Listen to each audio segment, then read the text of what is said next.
Tony Dunn. Ain't nothing to it but to do it, brother. Let's roll. In a world where Carolina Panthers fans have an insatiable thirst for Panthers news and opinions, only one podcast roars ferociously. It's the C3 Panthers Podcast.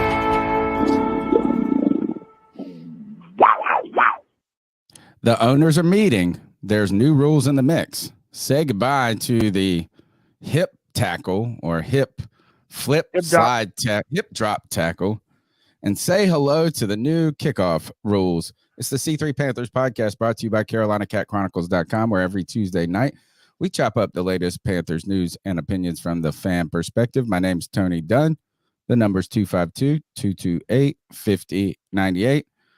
Cody, the owners have met. They have spoken, and now we've heard a little bit more from our head coach at these owners meetings. And for me, the best part is seeing our beautiful head coach instead of that slob of a coach, Matt Rule, that we have to look at that stupid picture anymore. Dave Canales goes to dinner for 3 hours with Bryce Young multiple times to establish a relationship, and he can only hope to have a relationship like we have on this podcast with one another and our fans. Cody Lack, what's up, my friend? Well, if they have dinner anyway, like we do a podcast, they'll be able to talk for 3 hours straight. 3 hours, and not be able to skip a beat, man. They sound like some real C3 people. But Tony, you're right. The owners meeting is happening now. You have David Tepper barging in on the Pat McAfee show. We have news that former Panthers might still be in play to come back to the team. Maybe even more than one. We have so much to talk about here tonight. There's a brand new draft hat. There's always so much to talk about on a Tuesday night, and there's nowhere I'd rather be than with my boys talking Panther football, and we're going to do it with the best damn Panther fans in all of YouTube. Tony, you know I'm going to love them.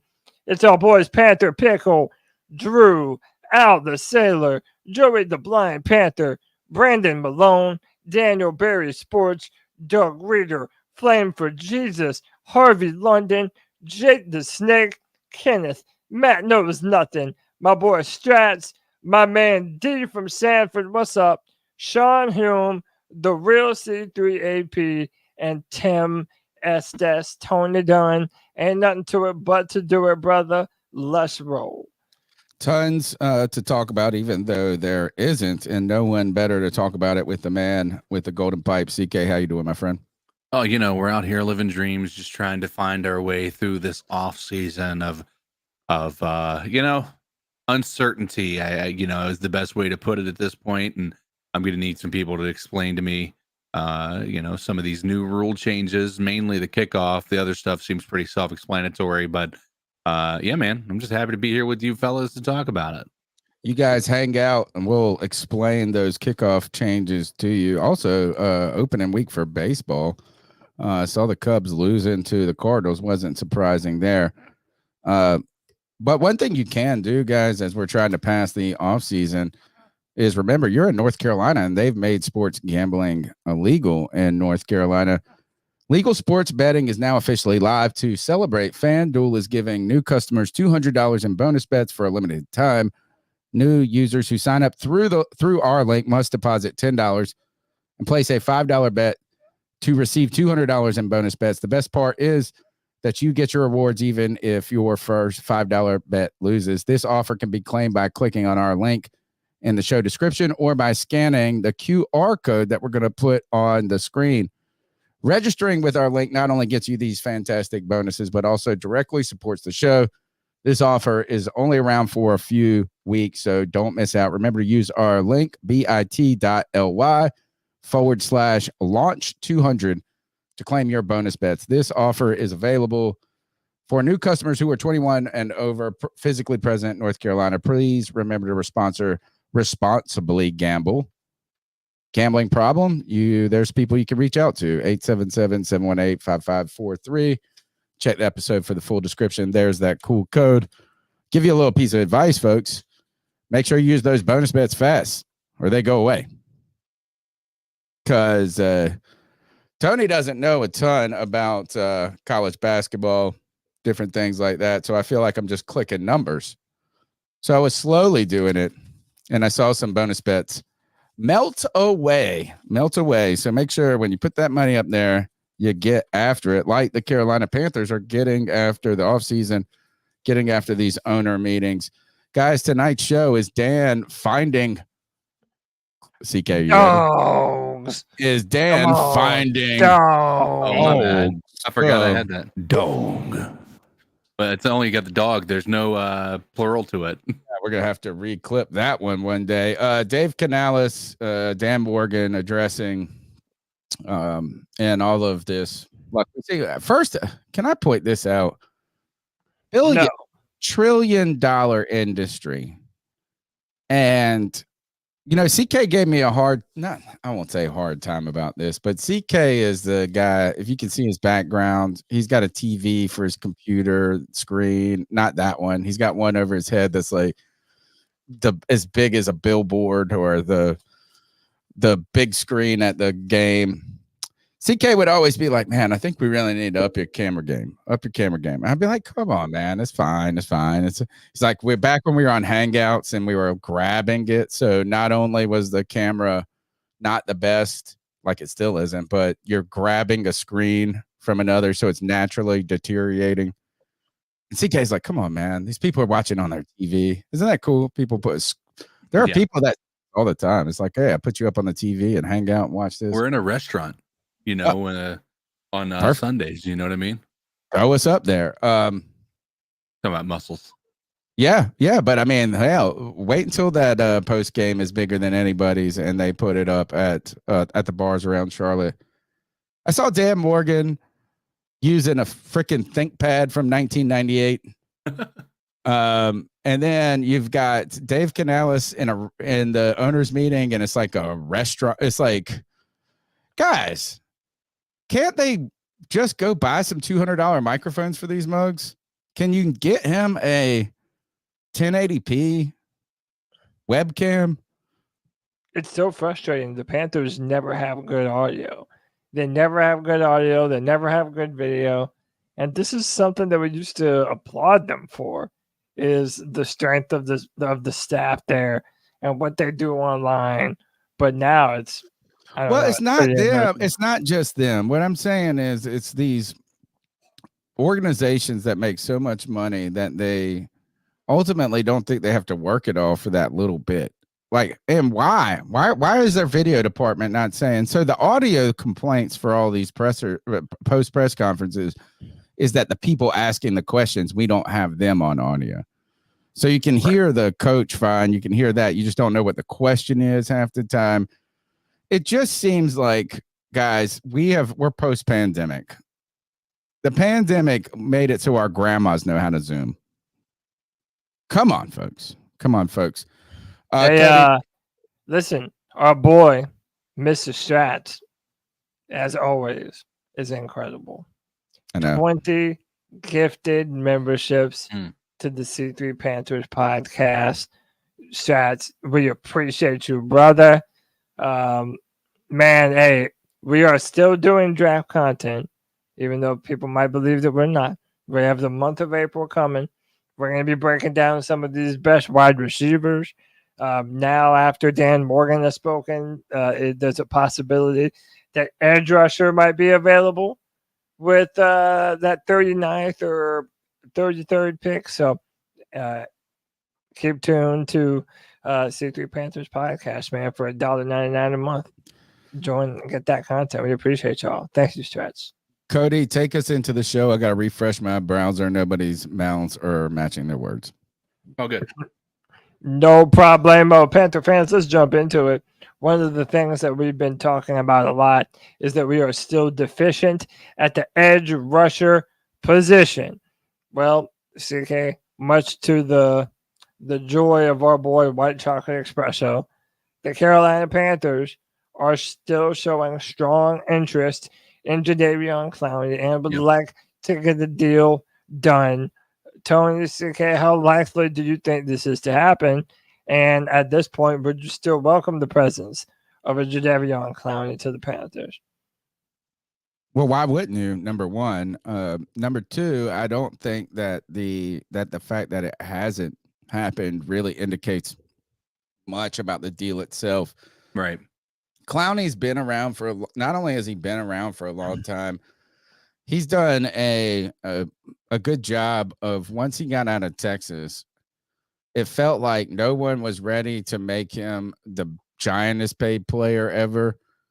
And he was ready to take big money on short-term deals and multiple. And to be honest, it's not a terrible idea because he's probably signed 5 deals and caught the inflation for the position each time he does it.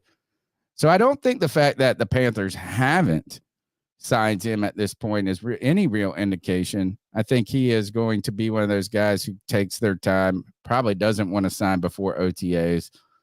And yeah, I heard Dave Canales talk about the defensive end room or the outside linebacker now, which I hate that I call outside linebackers defensive end still. I know, Chat, you're going to hate me for that. And you're like, it's not accurate. But that's what I look at half of these guys at. And he was talking about DJ Wanham with him. And how he said that if you look at his tape, he showed some really good traits. But they wouldn't mind. Of course, they want a guy on the other side who other teams have to game plan for. So there is but you can't always get what you want, but you find some time. Jadeveon Clowney is what you need. Well, listen, I'm going to play this clip real quick of Dave Newton asking Dan Morgan basically a little bit about the departure of Brian Burns and how tough of a decision that was. And then after that, we'll talk a little more about the possibility of signing Jadeveon. I want to ask you, why trade Burns? Who initiated the talk with the Giants, and what was the market for him? Yeah, those are always, difficult conversations and decisions that you have to make from the seat that I'm in. We love Brian, the player he is, the person he is, but sometimes you got to make tough decisions, and, salary cap along with draft capital that we got. We felt like it was, time to, pull the trigger and make a move. We felt like the timing was right. And those are always tough decisions, but, we had to make it, and we feel okay about it. So Tony, not a lot to be said there when you lose your most tenured defensive end / edge, as you were saying. But I do think that Jadeveon Clowney, now that you have lost Brian Burns, who accounted for the large majority of your sack production, you're going to have somebody with that veteran experience and with all the skill set to be able to come in and start day one. There's somebody else out there that I would prefer over Jadeveon Clowney, and we'll talk about that in a little bit. But listen, I really don't think that there's anything better the Panthers could hope for right now, especially to all those Panther fans that are worried that our sack production was already low, and now it's going to be even lower with the absence of Brian Burns. I think we need something like this. CK, your thoughts before I meander? Again, we need some veteran presence on the defensive line. The problem with the idea of going after Clowney is Clowney's going to be a lot more expensive for us than he is a team where he could go and try to chase a Super Bowl. That's number one. Number two, he is a 1-year rental, and he always has been and always will be. But the problem is we don't necessarily need just a 1-year rental when we're talking about rebuilding a team. So ultimately, none of us believe this team is going to be a very good team, right? And they could surprise based on how well they play, but they're not a team that's looking to compete. And I just don't know the benefit of basically signing a guy for 1 year for no real benefit to the organization. I think that is the benefit, though, CK, and just to put it from the different angle is that you're not sinking long-term money into anybody. You know that it's a position that you're going to have to build at, and that you're Right. not going to be able to get the answer right away. And then next, you're going to get a player who is still productive. And never, the one thing about Clowney that's been pretty cool is like he always gets good money, but he never makes so much money where other teams don't want to kick the tires on him.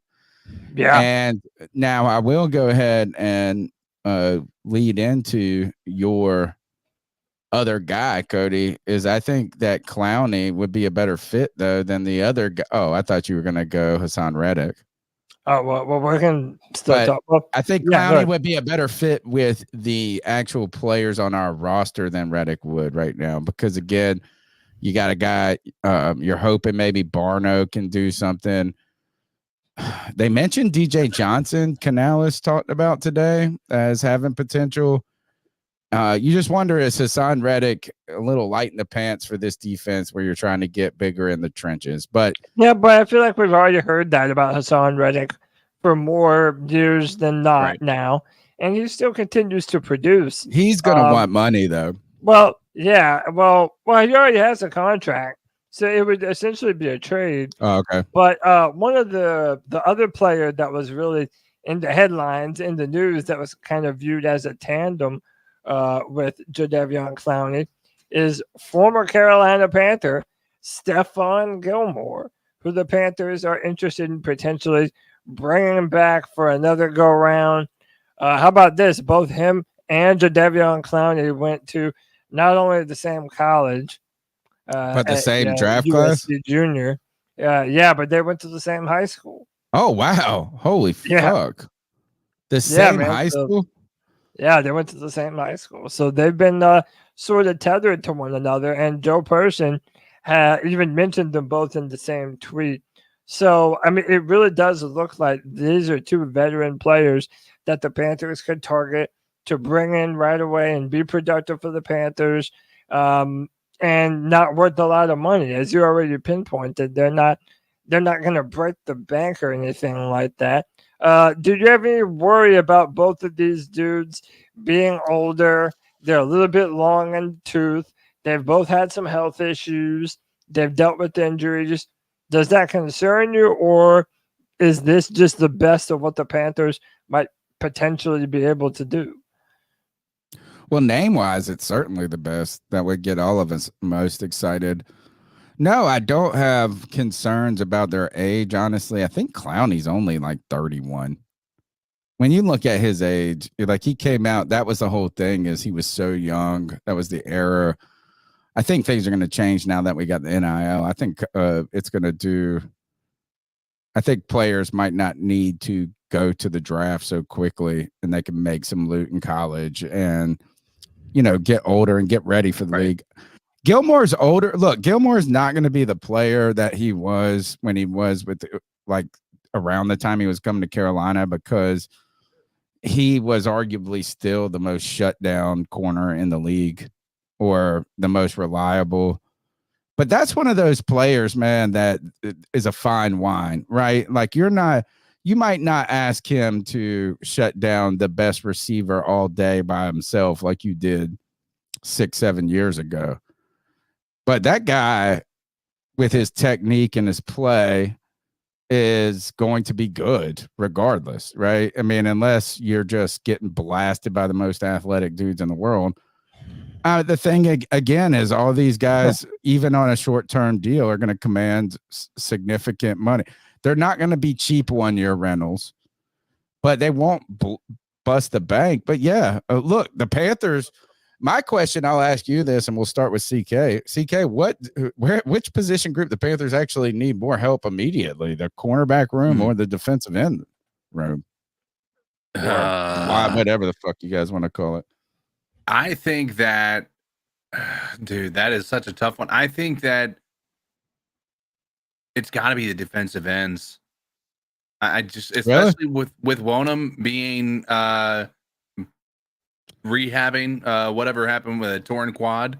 I think that's one piece of the puzzle that makes that a more shallow depth at the defensive end. I mean, at least we have what could be considered, if he can stay healthy, a star cornerback in J.C. Horn. So if we just don't have anybody on the defensive end side of things. I don't know who our other corners are. The Troy Hill. That's Troy all Hill. I got. Yeah, Like, Troy that's Hill, the only other person that's what on I'm there. saying. So at least you're able to pair here's that word that you don't like, the potential of J.C. Horn mixed with the veteran leadership and the knowledge of a Stephon Gilmore. Yeah. I mean, Tony, after you lose C.J. Henderson, who's now a Houston Texan, or whatever you think about him, he was someone who started for us. You lose Dante Jackson, which, by the way, how full circle is that? The Panthers chose to extend Dante Jackson instead of Stephon Gilmore. And now here we are without Dante and bringing Stephon back to the Panthers. That's Carolina full circle for you. But I really feel like we have to do this, Tony. If we don't sign Gilmore, I don't know. Did you really trust Troy Hill to be your cornerback too going into the season? I sure as hell don't. And if you don't, you're wondering about maybe using one of those high picks to draft one of them. None of those options are going to give us a tremendous amount of confidence, right? The question is what's best for the long term, I think, for this. Who hurts less? Who's going to cost less would be really one interesting answer. When CK, is like, really, who would cost less on a 1-year deal? Would Clowney be 13 and would are they the same exact amount of money almost? I wonder what that would be. I think for me, having Gilmore in the secondary would be most important for this team because I don't know. Actually, it's such a hard question to answer. And no, I don't think Troy Hill's quarterback too. I think he's meant to play the slot.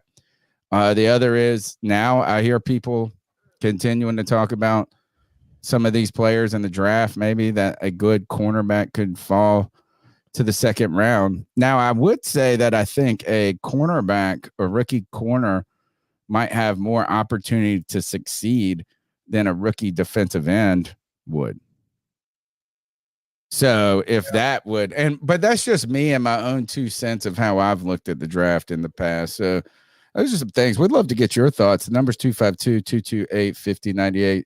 Do you think the cornerback room or the defensive line needs more help? We'd love to get your thoughts. We've also got Ricky Raines from the Cat Crave blog coming on at around 9:30 or so. We'll see when he's hanging out here. Again, shout out all the people listening.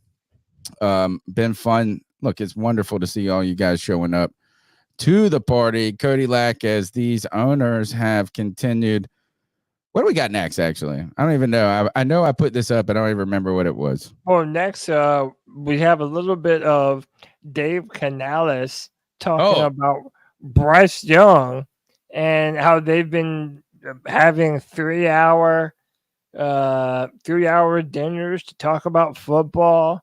This is a quote from Dave Canales. Yeah, I saw that. Yeah, no, I got it. I saw this on Catgrave as I was getting ready for the show, and what he wanted, ultimately, CK, get it ready, get the button ready. I got you. He wanted to stop with the nice guy talk, and he's ready for Bryce Young to get mean and to be a dog. He says this is quote Dave Canales. He says everyone says he's such a nice kid, he's such a nice guy and all this. And it's like, yeah, but there's an edge there, and you don't play at the level of football that he's played without having an edge, without having that confidence in yourself, to be able to be introspective, to learn the hard lessons, and to be able to communicate it and see it with a hopeful mindset. I think that's one of the things that I've learned about him. He's like, I'm glad I went through this past year. I'm glad I had the challenges of this because it's very different than anything I've experienced up to this point, and to feel him and to hear his hopefulness for you are headed is exactly where you would hope from this guy, the quarterback, and from a guy that he sees the best going forward, but he wants him to get nasty. And I thought it was in that quote. So now I got to go find what he exactly said. This is what happens when you rush your prep, folks. But hey, super nice, happy, smiley coach tells super happy, nice, smiley quarterback to be a dog. What did you make of that? I mean, I think it's honest. Me personally, I was listening to this, and it's clear that he isn't doing what Frank Reich was doing all last year. Many of our coaches were doing, which is coddling Bryce. They were basically, every time Bryce would do something wrong, many of us also in the fandom would also say Bryce Young isn't doing, it's not his fault, it's somebody else's fault. I'm guilty in that, and I still believe a lot of the things I said, but hindsight always reminds you that maybe that was a little bit more of an exaggeration at that time. And I like that Dan Canales seems to be addressing the actual concerns when it comes to Bryce Young.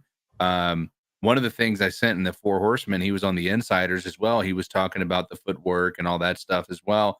And I thought that, again, it was refreshing to have our coach be, honest, while at the same time acknowledge that he has a lot of potential and he's still the same guy he was coming into the year last year. So it's not like we're dealing with somebody who is who has no potential. He has, the sky is the limit with this guy. And so I think he sees that and he's excited by it.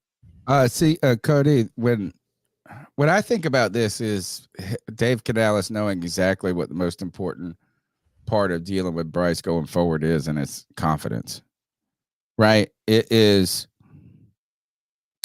that edge, right? And you just look, everybody knows he's small, right? Everybody knows he's tiny, he's nice, he's done all these things. Everybody knows that he might not be the most physically, he's not the most physically superior specimen on the football field when it comes to height, size, weight, whatever, arm strength. We've all talked about that.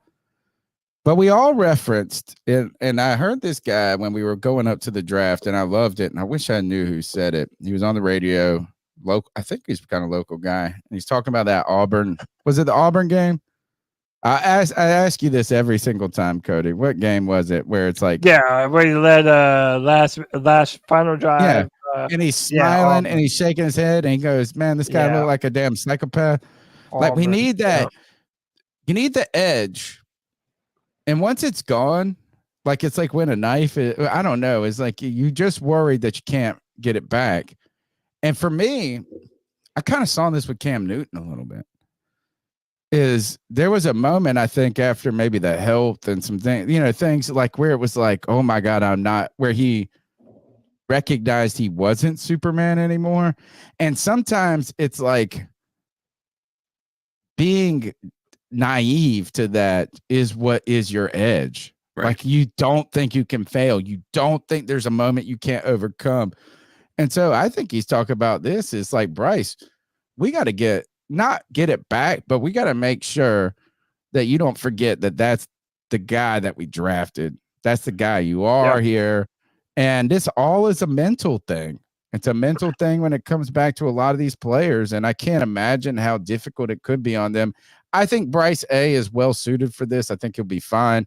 B, I don't think it was as bad as people say. And look, it was terrible last year.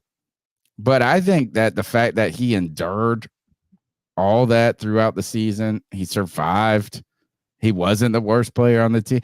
I didn't walk out of last season going, oh, fucking Bryce Young, bitch ass motherfucker. Well, Tony, maybe you didn't. I know a lot of Panther fans did. Now, I also know that half of our fan base was divided about wanting to draft him in the first place. But he did leave a very sour taste on the tongue of a lot of Panther fans, considering how he was built coming through the draft, as how ready he was and how much he was this elite processor. And we know a little better now, but we also know what Dave Canales said also during that interview. Dave Canales said Bryce Young's depth on his dropbacks were a little bit tied to some of the Panthers' pass protection issues last year, but he didn't view it as that big of a problem. Said it's a part of a typical growth for a young quarterback. And I do think that as the offensive line becomes fixed and as they do get some of those finer details smoothed out, that you will see a more calm Bryce Young, that you will see him become more surgical from inside the pocket. I do worry, though, that we need to see a marked improvement from Bryce Young this year if Panther fans are going to believe that this is going to be our franchise-saving quarterback going forward. So I think all of us as a fan base would agree that Dave Canales and Dan Morgan, they have a pretty monumental task ahead of them when you're talking about the development of Bryce. The number is 252-228-5098. Hop into the show. We've got Ricky Raines coming on in a moment. What do you guys think about Bryce Young and his development? I understand what the fans are thinking, or what you're saying. I don't have a ton of those questions just yet. I need more time because, Cody, when I saw him with time behind an offensive line, he delivered a lot of times, maybe not to the liking of a lot of people. But when he had time, he was not making he wasn't making dumb throws. Guys, let's keep going with the show. My wife is trying to get my attention. Carry on, folks. Yeah, let's move to CK. This new kickoff rule. Have you heard about this? I haven't. I've heard of it. I didn't get a chance to dive into it or see any explanations about what it really means. But all I can say is, among a lot of the changes they've made, this seems to be one of the most positive ones that have been well received across the league. So I'm anxious to see why this is such a positive difference. Yeah. So I'll show a clip of it here in a minute. But essentially what they're doing with the kickoff is kickoffs will remain at the 35-yard line. But the remaining 10 players on the kicking unit will line up at the opposing team's 40-yard line. The receiving team lines up with at least 7 players in the setup zone, a 5-yard area between their own 35 and 30-yard lines, with a maximum of 2 returners can line up in the landing zone. Get this. After the ball is kicked, the kicker cannot cross the 50-yard line, and the 10 kicking team players cannot move until the ball hits the ground or a player in the landing zone or goes into the end zone. The receiving team's players in the setup zone also cannot move until the kick has hit the ground or a player in the landing zone or the end zone. The returners may move at any time before or during the kickoff. Good Lord, is that not a mouthful? I know. Tony, I have... I love it. I love this. I have a video clip of this. I think this would be much better for the return. I think it'll just make it more interesting and more fun to watch. I'll pull up a clip of it. And this is all right, go ahead. Yeah, this is what they did in the XFL, which is now the UFL and the USL. And this is now going to be what our kickoff looks like from now on. Kicker from the 30. Return team lined up at the opposite 30. Can't move to the ball is fielded. And here goes Keith Humphrey. Oh, this is going to be interesting. Yeah, but this is just bad tackling more than anything. I know, but like but now you understand the concept, though. All right, this is why first I love it. I love it because the most recent rules have negated the kickoff entirely, right? By moving it closer, you kick it out of the end zone every time. Both offensively and defensively, teams enjoy getting the ball on the 25, right? Is because it's like, hey, the clock stopped a lot of times. We know what we're dealing with. It's very static in a way.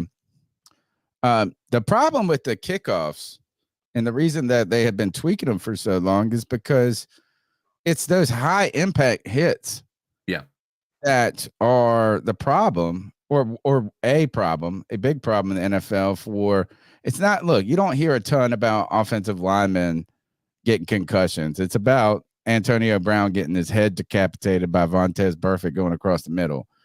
And when everybody is running full steam, those collisions are head-on car crashes. I agree with Strats. It does look better in almost every way. What I love about it standpoint. Yeah, I think the other thing that's interesting about it too is that one is it's not going to be like that play you showed where people are taking it to the house. It's actually going to be less giant plays, right? So a kickoff, the only time a kickoff does anything exciting now is when it does go to the house, right? Like other than that, they are forgettable plays, right? But in this case, what it is every kickoff could be 6, 12. Every kickoff is going to have a little bit of gamesmanship to it. But it's also going to put the ball closer to the 50 every time, which then it's going to lead to more scoring. Right. I think when I look at this, the thing that I find most intriguing is I don't necessarily agree with the fact that that it won't be as explosive. I think this is going to allow you to see the difference between great and good special teams coaches. And the reason I say that is, when you see that, and I'm not saying it has to be trick plays like that every time, but you have literally now you've got the opportunity to draw up a play. Whereas before it was everybody just ran the exact same thing. You might have different blocking schemes, but for the most part, it was the same play. Whereas this, you actually have the ability to make those, draw up a play that's similar to just like a run play, in the NFL. Yeah, a little bit more rugby-ish in a way, right. And that is, again, the high impact collisions are going to be negated. I think you actually see the ball being moved further down the field. Not further, like big time. Like I think you'll see the ball on the 30 more, the 35, instead of every time. Look, right now, to be honest, if I was a head coach and we got a kickoff and it came to the one, and you were actually catching it, I'm ready to take a knee every time. You know what I mean? Like it's like getting to the 25 has been difficult for a guy on the 3. But I like how it adds to the importance of the return man. If you have a dynamic return man that can make people miss, now every kickoff is like a can't miss play. And again, I agree with CK. Once you have the coaches that know how to do the tricky shit and really do some cool things to get guys open in space, yeah, I think this is going to be a cool change. And it's one of the rare examples of a change that I'm actually looking forward to. I don't know if you want the dynamic guy anymore. Maybe you want the Mike Tolbert dude. That part that's a part of it. You can put some guys back there that could be Marshawn Lynch-esque, Yeah. It's like, here, we don't want to take it to the house. We want to get to the 43. No, that's 100%. I like how there's going to be different ways that you can attack it. There are going to be the teams that want the makes you miss type of guy, and then there are going to be teams that want to just pound you in the face. So I like this rule. I agree with Strats. It seems to me better in almost every way, and I think it's going to make the kickoff more exciting. I like it. It's a 1-year rule that they have agreed to take away. And I like that too. I like that they're implementing shit for 1 year at a time, testing it out, seeing how it goes, and they have enough money and power they can just change it if it doesn't work out next season. I think this is I'm very excited. Well, first, I understand somebody said they're a purist. Now, does being a purist mean that you just like the original rules? Yeah, because then would you just like a peach basket instead of a net for a basketball goal? If you're a true I don't think adjustment entirely is a bad idea. I think that it's nice to see an idea to where if we are purist when it comes to the sport, to see that a future NFL where the kickoff still exists. because it's kind of to the point where they're doing these things to make safety or whatever. It's like, you might as well just take it away. Yeah, this and was on just the bubble, let them really. start at the 25, or who cares about kicking the extra point? Just make the touchdown 7, or whatever. So I do like this idea of somehow continuing to keep this part of the game a part of the game. And I think this is going to be fun. I'm interested in it. I'm all here for it. And if my initial go-to is to get a big ass fullback and a big ass running back and get those mugs barreling and bumbling up the middle, that's what I'm going to be trying to do. My name's Tony Dunn. It's the C3 Panthers Podcast, brought to you by CarolinaCatChronicles.com. We're here every Tuesday night chopping up the latest Panthers news and opinions. We've got a guest tonight, guys. I've been so lazy when it comes to this time of the year. And I messaged Ricky like it was embarrassingly late. So that tells you how much I love this guest. Ricky Rains, Cat Crave blogger here. He said he was doing some editing. Made me feel terrible. Better you than me, Ricky. No, man, don't feel terrible, man. It's simple stuff, and I do the easy stuff. My co-host does all the hard, heavy lifting. But I also, any day that I do like recordings and stuff like that, I'm always pretty jazzed up, anyways, and have been talking football all day. So when you were like, "Hey, if you want to pop on," it's like, yeah, absolutely, man. A couple cold ones to end the night and talk some football with some buddies. Yeah, let's do it. I mean, we are just this is what I love about. The only reason this podcast continues to exist is because we're just friends talking football, which is like the easiest way to me to close out my Tuesday night. Hell yeah. Ricky, we brought you on first. Thanks for coming on. Thank you for being a part of the show. And not a ton of news when it comes to the Carolina Panthers. The owners' meetings have happened. We saw the beautiful Dave Canales out there. Yeah. Your initial thoughts on just what you've seen from Dan Morgan and Dave Canales in the last couple of days? So look, like with the free agency hustle and bustle, right? I like that there seems to be a vision and an approach that actually makes a lot of sense. That building from the inside out, that's music to my heart, right? Like I absolutely love that philosophy. As far as like what I've seen from Canales individually, not a whole lot yet, but there's not a whole lot that we can see, right? Like he's a head coach, man. And until we see an actual football product, I'm not judging him on anything that he's saying. I've kind of learned my lesson on a little bit of that.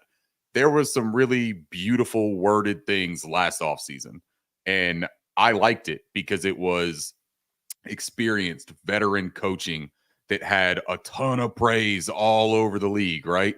Boy, we misled by that shit. Yeah, and you know what though, man? I heard something today that kind of like made me feel that way just a second again, and it was when he was talking about being able to compete in every single game and try to win this division. Yeah.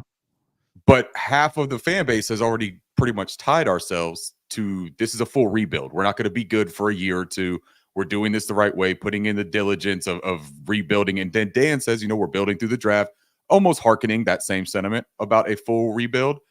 I don't disagree, though, with what Canales said, because I think that there's two ways to interpret it, right? You can interpret it as him saying we should be competitive and we should win every game and challenge for the division. Or you can take it just as a head football coach who says, look, our aim is to get better at playing football. I think we've done that with the acquisitions that we've made. And my job as a coach is to believe in what we're putting together. And I want us to be competitive. Like that is the goal. Yeah. So I'm trying to believe that, but at the same time, reserve a little bit of optimism. Well, I was about to roll my eyes a little bit at that statement too. Yeah. Right. When I heard it. But if in the entirety of the statement, in the context of the statement, he said this is that, is basically he said, look, we're all professional football players here. Right. Is that like, wow, this team isn't ready to go and say we're going to win a fucking championship next year. Right. We're not going to go out there and lay down. We're not, and I felt like he said this is that if you execute on good play, if you play football and play it well, you're always in it. And it wasn't necessarily like roses everywhere. Once he started with that, I was like, oh God, the division talk. Oh my God, the division talk. No more But I think with Canales, to your point, Ricky, and as I've been doing this podcast for a minute, so I've seen a couple of iterations of this, and I've been through different phases as a podcaster too, where I get over amped, I was actually impressed with what Canales didn't say. He was asked a couple of questions and he said, don't really know. Yeah. Like he was asked about a player. He said, and instead of trying to say something to just fill the void of the answer to the question, I thought it was just not refreshing. I just think sometimes not saying something is just as important as saying whatever.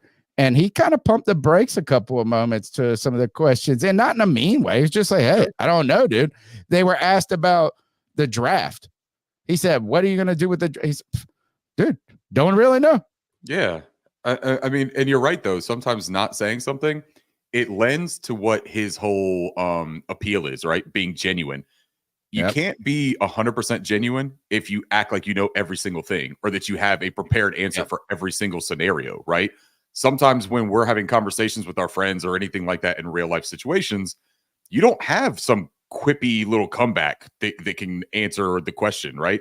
Sometimes you just have to sit there and say, shit, man, like I honestly hadn't thought of it that way, right? Like, what would you do, right? Like, maybe that's what you can say. The next time someone says, what are you going to do in the draft? Say, well, what are you going to do? Like, you tell me what the first 32 teams are going to do, and I'll tell you what I'll do at 33. You know, like, let's make a gentleman's handshake. As long as they stick to their thing, I'll tell you what I do at 33. It's just not how it works, man. It all depends on how everything falls and shakes out from now. There's still free agency to be held. You know, there's still a lot of pre-draft visits and evaluations that are taking place, man. It's a fun time. Somewhat. I mean, it is fun. You gotta have fun with it, though, man. Like, what else are you gonna do? It's the lull of sports, right?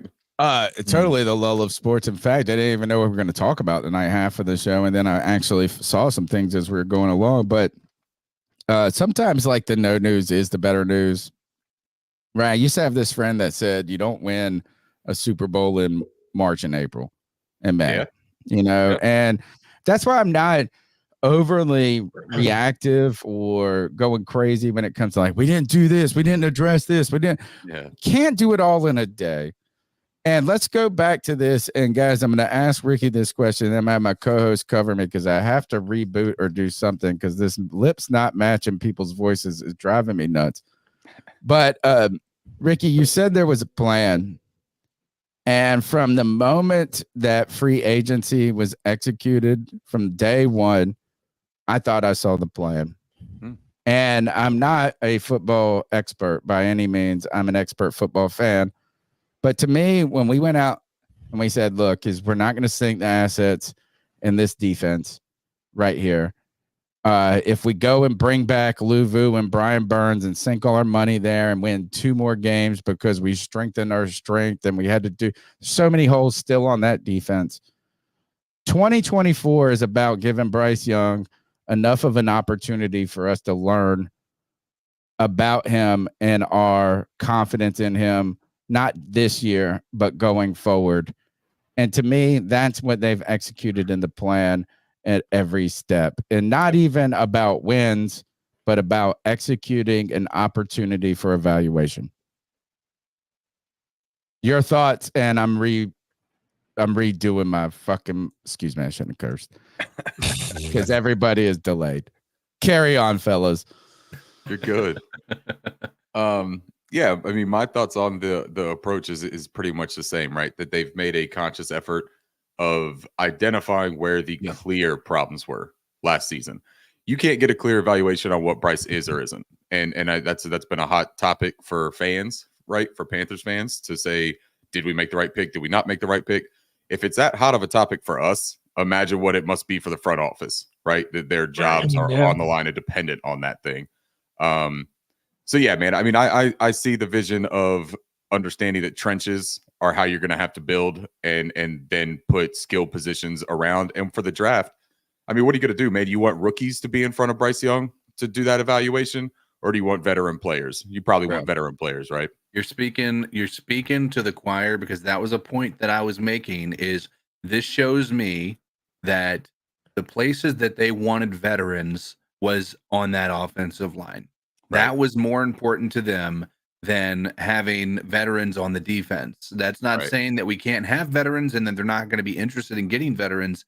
But Sure. right now, 100%, this is a matter of these are moves to allow you to properly evaluate Bryce.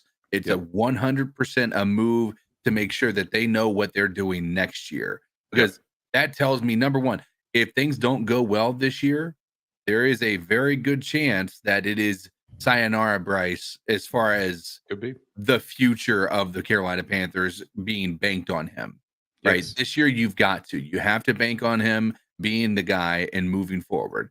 But next year, if things don't go well this year, it's going to be, we're bringing somebody in to compete. It is no longer guaranteed that Bryce Young is the guy. For sure. And Yeah, go good. ahead. No, go, man.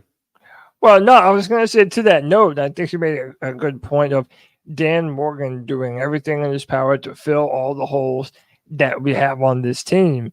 And yet there are still a lot of people that are really worried about this defense after you lose Frankie Louvu.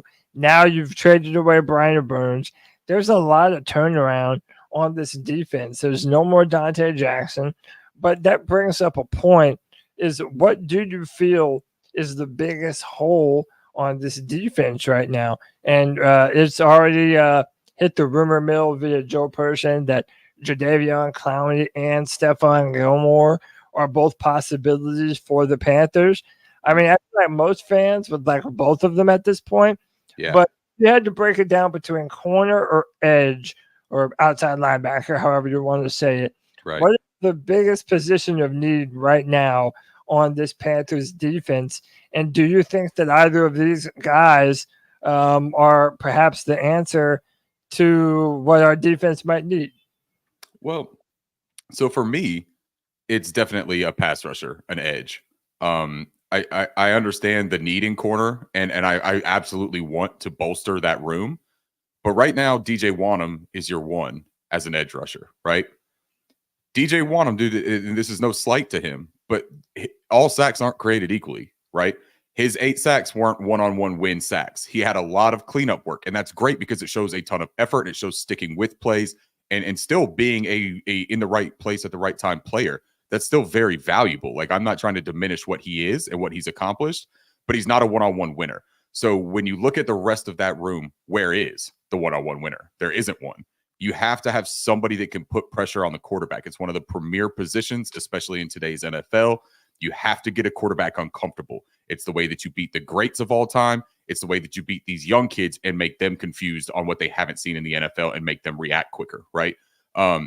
So for me, I don't know that Jadeveon Clowney necessarily solves that puzzle, but what it does is it helps DJ Wanham a whole lot. Because if you don't have somebody on that opposite side that's creating those cleanup opportunities, then DJ can't do that. DJ has to be the one who's facilitating that pass rush. And if it's not going to be a Jadeveon Clowney or bringing somebody else in, what are we talking about? We're banking on DJ Johnson? Are we banking on Amari Barno? I mean, I'm a huge Iku Leota guy. I was really happy that he got called up and got some active reps. I hope that he progresses and develops in the offseason, but are we really going to go into the season saying that that is where we hang our hat as far as creating a pass rush?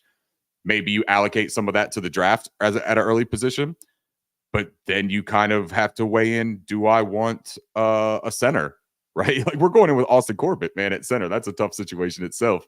But for me, the defense, it's lacking in the edge rusher first, and then I go secondary. Yeah. All right.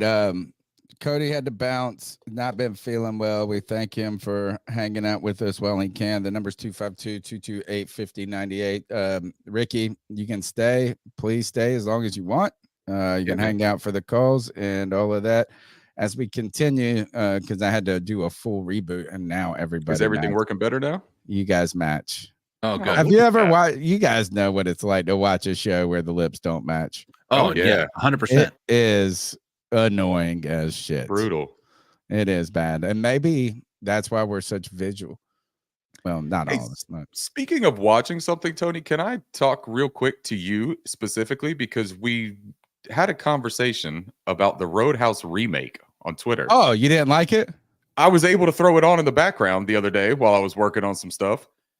and it scratched this weird itch for me, man. I didn't like Conor McGregor at all in it. Every time he came on, you're right. It was I didn't terrible. like him. But I'll tell you, man, there was a real like chintzy itch that it scratched for me as a Roadhouse guy, man. I agree. I'll probably watch it 4 or 5 more times to figure out how much I dislike it. I've watched it twice. I've watched it twice. Well, once I watched like 3/4 through, and I had a couple of too many beers by the end, and I wasn't paying, no, it's first Jake Gyllenhaal. I always say his fucking name. You got it right. Jake Gyllenhaal is incredible. And not in that movie necessarily, but as an actor. Like he really is an incredible actor. Like his range he's done. And so I saw this, and what made me interested when you brought that up, Ricky, is it was probably about a month ago, I guess, when they started promoting the movie. Yeah. And I saw some people and they were like, whatever, Gyllenhaal. And I was like, dude, have you not seen Southpaw? Have you guys seen Southpaw? The movie Southpaw, dude, this motherfucker is ripped. Like whatever he had going on between his chest and his junk was like HGH, bro. I mean, there was so much, but you're right. Conor McGregor was the worst part of the movie. God, it was bad. Like, dude, he's just so big, talking. though. He's giant and in a weird way too, right? Like his body's just kind of strange. Like you're talking about Gyllenhaal's physique. He's just this like brick house dense piece of muscle. And then Conor is this weird, like half dinosaur, half pigeon, like chest wide, like huge wingspan, but in a really intimidating way. I don't want to say that in the wrong way because he'll kick my ass. But when you're talking about what Gyllenhaal looks like physique wise, I'm always reminded of that scene. I think it's This Is 40. Where they go, Paul Rudd and Seth Rogen go to like the Circus Olay or whatever, and they're tripping mushrooms and they're watching it and they see these giant, great shaped guys lifting each other up. He's like, I would look exactly like that if I shaved my chest. I'm like, every time I see it, I'm like, that's all it takes, right? So I watched it, and here we'll move on from this. I watched it last night with my wife and her sister. And I hadn't told them that I watched some of it. So, I was like, oh, why don't we watch that? They were like, oh, because you're trying to find a movie nobody's seen.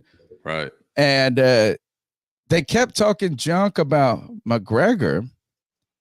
And I was like, no, he's like the real motherfucker. You know what I'm saying? Like he is like the guy that is the only dude that's ever boxed outside of the UFC or whatever he is and held his own a little bit.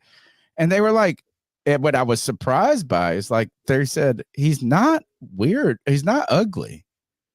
We just wish he would shut up. And I was like, and they were like, yeah, and his body is kind of odd shaped, but they were like, I thought it was going to be like, oh, he's just like this goon that they were like, man, stop talking. Just talking, man. Like, and I was like, oh, he really is Irish, and they were like, well, he ain't intimidating Irish. No. And how can you really be it to an extent, right? Because like everything I just heard, it reminded me of the horror movie, the Leprechaun horror movie. My favorite. Every time that he would say something menacing, it was like a very evil Lucky Charms ad. You know what I mean? Oh, totally. That's what's creepy. Don't forget, Jennifer Aniston and Kevin Bacon were both in Leprechaun. And there's your 7 degrees of Kevin Bacon right there. Yeah, there you go. So as we continue to break down just a little bit, we're getting to the calls in just a moment. We went through. Oh, Dan Morgan was asked a couple of things. He was asked about Brian Burns. Not Brian Burns. We're not talking about Brian Burns anymore. Derek Brown, it sounds like they are in the works of negotiating a contract with him. Obviously, I think everybody in the room is hopeful for that. And do you think that the Brian Burns situation is going to inform or have any influence on how the Panthers have to deal with Derek Brown?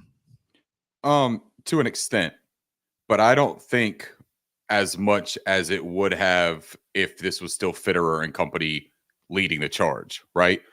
There's got to be some sort of like poor taste about the way that this team has handled negotiations with in-house developed players.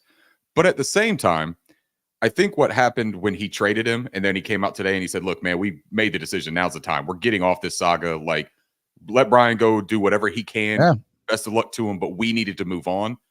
I think that what that does show is that this is a different regime. We're not going to be as antsy about what we're doing. We're going to be decisive. We're going to go for things. So if they're having this conversation with Derek Brown right now, and I believe Drew Rosenhaus is his agent, if you're right. Correctly, that's not an agent that is playing games. So they know that they're not going to be able to like swindle him into taking something that's not a fair deal for his client, right? So if they're at the table speaking now, I think that it's with intent of signing that deal. I like that they're having those conversations. I would like it way more if that was signed and done before the regular season started, to be completely honest. So we're not dealing with another scenario where we're questioning whether he's going to play on his rookie or on the 5th-year option or anything along those lines. Here, my opinion on the matter is I think that Brian Burns being traded shows how much more they value Derek Brown than they did Brian Burns. And I know that sounds weird and we have no evidence to corroborate that. But if I'm Derek Brown, I'm looking at this. They're coming to the table. They're willing to pay me and they let go of Brian Burns. That tells me that they really want me. In the middle of a rebuild, they were still offering me these type of contracts. That shows that they want me to stick around. Now that could hurt our leverage, to be fair, but I think that if I'm Derek Brown, I look at this as a compliment. We're not going to fall too much into the Brian Burns discussion because we have been discussing it ad nauseum on this podcast for 2 months, maybe 2 years. But I don't think they really handled it terribly wrong. I mean, I guess if you throw a couple of caveats on what they could have done in the past, that would have gotten you more out of it, then you go, oh, yeah.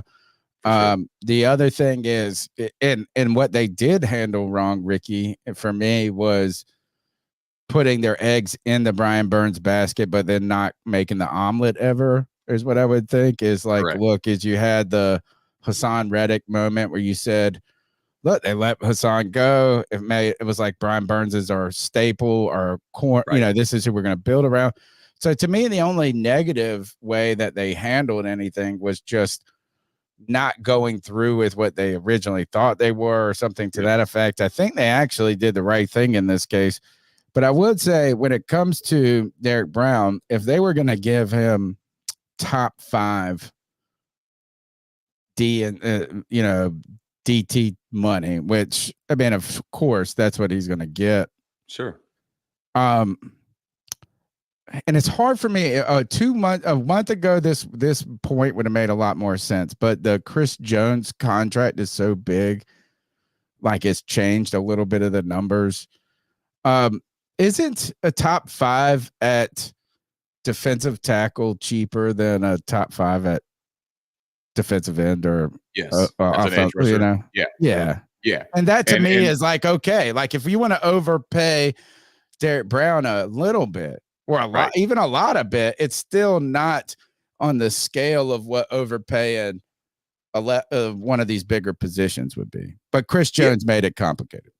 Yeah, and I think that's fair. But what Chris Jones also kind of does there is almost in a way what Nick Bosa did by setting that market, right? But he can do it in a way of where the player that we're talking about of Derek Brown and Chris Jones are wildly different players. Yeah, what they bring to the team are wildly different. And why edge rushers and outside linebackers or defensive ends, whatever you want to categorize them as, right? Why they're so valuable is the disruptive nature, the sacks, the turnovers, and getting quarterbacks out of rhythm. Derek Brown doesn't necessarily bring that right now. I think he's fully capable of being better in that field than what he's been doing, but they've been tasking him with absolutely everything on the defensive front. Like, hey, if we got the worst run defense in the league, somebody needs to help us. Derek is the one who's chasing down from day one. Day one, we had the worst run defense ever, it felt like. And it didn't get better overnight, but he has been part of it improving.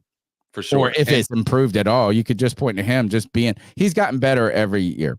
Agreed. And just because he's not accumulating huge sack production totals doesn't mean that he's not disruptive, doesn't mean that he's not accounted for as a defensive player that the opposing team is game planning for. But there is enough there that you can say different than Chris Jones, right? Different even than a Dexter Lawrence or a Christian Wilkins type of player. Like they are different, but that doesn't devalue what Derek Brown is. I see him getting that top 5 contract, and I think that he's earned that and deserves it. But I Chris don't. Jones is an outlier. You're like an kind of outlier. maybe like Aaron Agreed. Donald has been for the last Agreed. 3 years. Is Yep. okay. Well, that's good news. I mean, that's how I would see it, right? Like, I still think that there's some comparison with the money. He's going to bring it up, but I don't imagine he's going to look at Chris Jones and say, "That's what I want." Like, I want that same thing, Right? Because that's not the smartest way of going about it. You end up in that Brian Burns position where you're betting on yourself. And look, maybe that works out. It worked out for Brian. He got a ton of money. I also believe in Brian a lot, that he could have had a much better situation here. I'm interested to see what happens there in New York. I think that's going to be really interesting to see what happens with. I think it was. Go ahead, CK. I was going to say, one of the things that I spoke on, and I wish no ill will to Brian Burns. Sure. I think Brian Burns being in New York is going to be I think it's going to unlock Thibodeau. In my opinion, I think that Brian Burns isn't going to live up to the contract. He might, and it's possible that he does. I think it's going to be that he is now going to open up the door for Thibodeau to take that step and become a massive pass rusher in this league. I'd be a little cautious on some of all of this for me, myself, and I don't know. Other people might know more. Clearly, I'm sure they do. But if I'm not wrong, I believe the New York Giants just fired their defensive coordinator and Wink Martindale last year after saying Wink was the fucking genius the year before. I believe also that they struggled mightily against the run last year, like the Carolina Panthers did. And so I think Brian Burns is a good player. I don't think he's great. I think or maybe a very good player. I don't think he's elite. And I'm not going to change but I wish the best for him, and a better situation can do him better, I'm sure. But I don't know if that Giants, they got some Dexter Lawrence, right? CK. Yep. They've got Thibodeau and they got this, but they struggled against the run. And really is for all of these things, even Ricky just said it, under the circumstances, we always have these caveats, in fairness to Brian Burns, like the sack number wasn't high because they weren't ever in passing downs. So if he runs into a situation where a team just says, you know what, screw it, let's just run at these motherfuckers. Right. That's not going to help him. Same situation, right? So I hope it does work out. The number's 252-228-5098. We're going to take a couple of calls here and see what the fans got to say. So what are your thoughts on catcalling? Yeah, it's pretty. You shouldn't do that to somebody. And how did that make you feel? Very uncomfortable. So how do you think catcalling makes the person feel? It feels good, like. Who's that cat sitting in the back corner with his face buried in the snow? Who's that kid that can use one?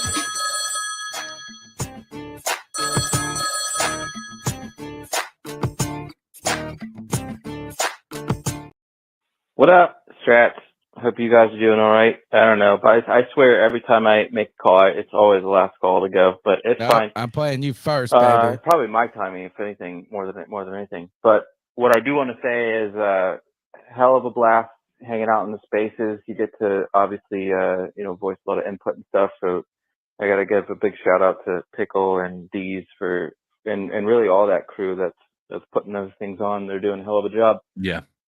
We got some great discussions that, tend to overlap, obviously, since we all talk Panthers football with some of the concepts you guys had going on tonight and the previous night.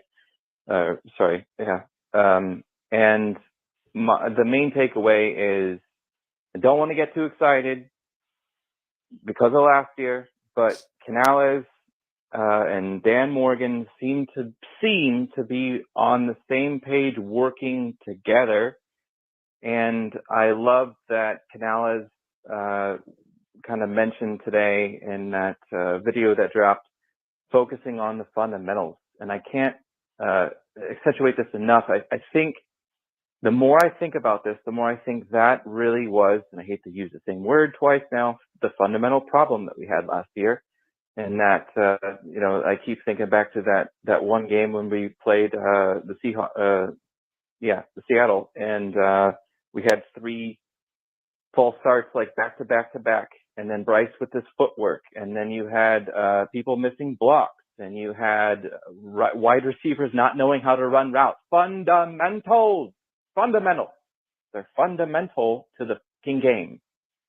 I'm just thankful that hopefully it sounds like, and I hope it is the case, that we really truly do focus on that this year. And I think if that happens, that we see some good stuff. So I'll leave it at that. Keep pounding. Thank you, Strats, for jumping in the calls at 252-228-5098, as well as the spaces that are held by the C3 Legion. And here, given the gift, the greatest gift of the C3 Superfan for $1.99, you can help support the longest running Panthers podcast.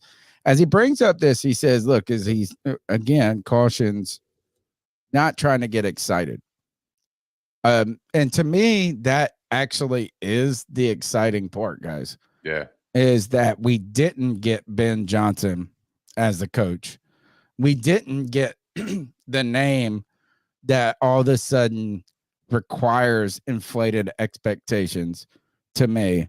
What I feel like, and when he goes back to fundamentals, is that we are actually happy with the idea of just trying to play a better down, trying to play a better quarter, trying to play a better game. And I don't want to say there's nowhere you can go down, because I said that I said it couldn't get worse after Matt Rule, and it did. But to me, my expectation, it's not that I expect to be disappointed. It's just like, man, I feel like it's almost liberating now. We have got the ick. It's just like this. Just go out there and win a down for me, baby. Yeah. Well, if we end up being a really bad team next year, is anyone going to be surprised? No. If we end up going out and being competitive and finish a couple games under 500, is everyone going to be amped up? Probably. Or not just not be like heartened. Just be heartened. Encouraged. Yeah, that's it. I just want to know that. But encouragement is a feeling that I haven't felt in years, man, with this Panthers team, right? Optimism and like romanticizing a roster have been things that I've been doing, but actual feeling encouraged and believing in the trajectory of the team, it's been a long time, man. And I think the Canales has that at his advantage, like you're alluding to right now. He doesn't have the pressure. Like he's a first-time head coach that was not the hottest name. If he succeeds, man, we're super smart. If he doesn't, yeah, okay. Okay, we didn't swing and miss. That's not what happened. That's a great way to put it too, because unlike Matt Rule, it's like there was the risk. It's like you're going up there and you're trying to hit a home run. I think Dave Canales is us just trying to put together, just go up there and get on base. Yeah, get on base. If it's a walk, if it's hit by a ball, if it's what I'm saying, just get on base, bro. That's it. Whatever it takes, man. But I will, in defensive, because I don't want it to sound like I'm just Mr. Wisdom here saying this and that. I fully bought into the Frank Reich shit. Yeah. I bought. So did I. I just thought, man, this is going to be better than, and I have never seen such a shit show. Yep. It was the most disastrous of a season I've 100%. ever seen for the Panthers. Especially with everyone they brought in. I mean, just everything that they brought in and the way that they sold it. There was no way that you could have foreseen. Now, look, I'm not saying that everyone should have thought that it was going to be the 10 wins that I predicted. No, I thought it was going to be 7. I thought it was 7. I thought the worst was 7. The best was 9. Yeah, but either way, you thought it was better than what Rule had been able to accomplish his entire tenure here, right? Coming in, even if it was a similar roster, you still felt, there's enough there that a good coach can get us to 7 or 8 wins. Yeah. That's how I felt. Thought that's what Frank Reich was. Now, and in fairness to Frank, I don't think he's like a bad coach necessarily. I don't think this was the right situation, and I don't think it was the right time. But hey, look, that's in the past. I don't want to harp on any of the past stuff, but I think that when we look at this new situation, it feels entirely different than a retread. And maybe that's part of what everyone could be very excited about and hopeful about, is that it at bare minimum is a different approach. I've been trying, Ricky, we won't argue over it. Not that you would argue with me, but Cody and CK and I have argued over the semantics of this, the difference between a rebuild, a retool, and what I call this is a build. Sure. This isn't a rebuild. It's not a retool. This is building. Sure. We are the only thing that we showed up to this job with was our hammer, Bryce Young. That's like, it. I mean, we're a carpenter and we ain't got no tools, but I got my old trusty, I got my Bryce Young hammer, and that's it. And maybe you've got like a ruler, a pencil, and a piece of paper. So and a Derek Brown belt, an oversized Derek Brown belt. Yeah, I mean, basically, you're like Tim the Toolman Taylor. You got just a good hammer and a good belt, and then a sidekick. I'm showing up here for a good day at work, and to me, though, that's I cannot say. I think the Dave Canales hire was the best you could have done. And I don't know if he's going to be good or not. I don't know if he's going to be good or not. I don't know if he's going to be good at a head coach. He's never been one. But I think you didn't have the opportunity to get any big names. If you did get a big name like a Mike Vrabel or somebody like that, it was just to get a big name. And then you would have the clashing of big, giant dick with a big, giant bank account, David Tepper. I think this is that look is that, I mean, if anything, you just said Dave Canales has helped other quarterbacks get better. And that's minimum. Yeah. So I really don't think that's even that controversial. I mean, that's one of the major appeals, in my opinion, about what he brings to the table. And one of the things I do love about him, and again, I will resist saying, overly positive things, because one of the things with regard to Rule and even Frank was the coach speak, right? The coach speak was always, and I would always defend it. I would always be the mindset of, oh man, the coach speak is what else are they going to be able to say? What are else they going to say? What are you going to do? What are you going to say? Right. Well, Canales is still doing coach speak, but he's also doing it in the most genuine way that I've heard so far.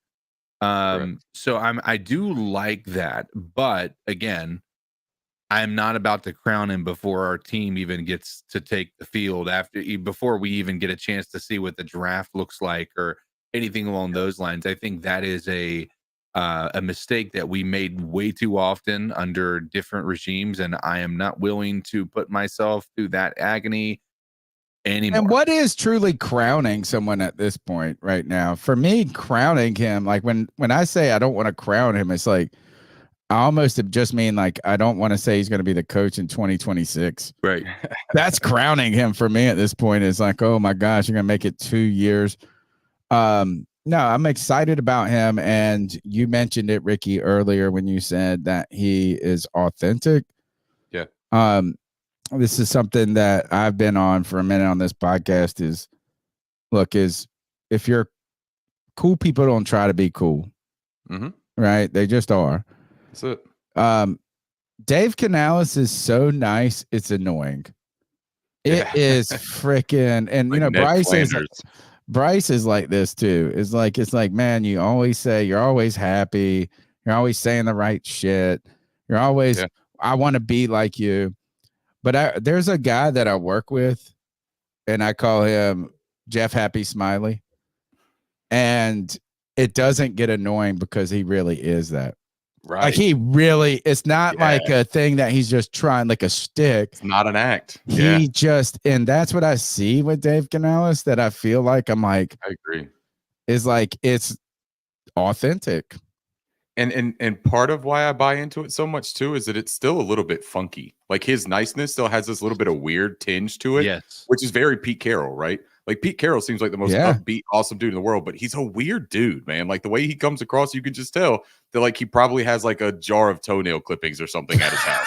But like he's super duper nice and like you would love to hang out with him, but he's got something weird going on that you don't need to know about, right? Maybe that's Canales. Like there's got to be something funky there. But honestly, I saw the report about him and Bryce like having a 3-hour long dinner or something like that and trying to connect on an emotional level. I guarantee you that was just the sweetest, most respectful I conversation know. you have probably ever witnessed, man. Like, could you Tony's imagine there being that? like, let's take Bro. shots, dude. Let's Bro, fucking get I wrapped up." bet you that wagers got such a big tip. Oh, 100%, man. You know what I And they mean? probably explained why they gave her such a big tip too. Like, listen, you were absolutely terrific, showed attentive. You up made at us feel heard. Like, my ice never got dry. Yeah. I mean, you were the stuck most around for the attentive. perfect amount of time, but you didn't linger. Like, it just. I mean, everything and was it perfect. shows you when you come to work and you work every day and you do the right things and you don't turn These the are ball things that over. you can do. You can get these. All It's right, let's. pinnacle as long as you act that way. Actually, that would be wonderful to see. And I feel like it though. CK would have been at his wife's at his house.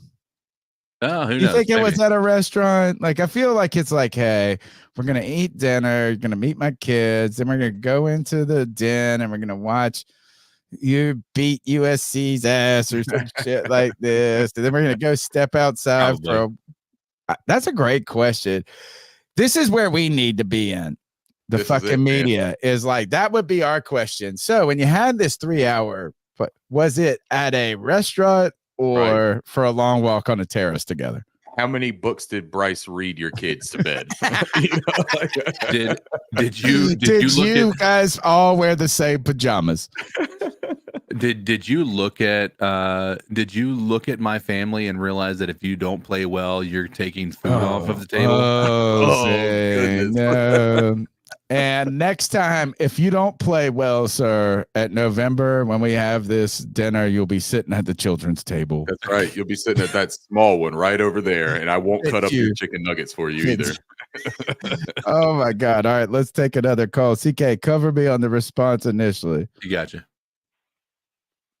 C3 friends, hope all is well. I just wanted to call in. I'm not gonna be able to listen to the show tonight. I'll listen to tape delay tomorrow. My daughter started rugby, man. I'll tell you what, that shit is crazy. These high school girls are nuts. But yeah, I can't wait to listen to the show tomorrow. I don't know what you guys are going to talk about. I just wanted to say I am super excited about the direction of this team. But man, listening to you guys the last 3 weeks, there is a lot of excitement for a shitty team. I don't know. I think everybody's getting a little overhyped. I look at these position groups.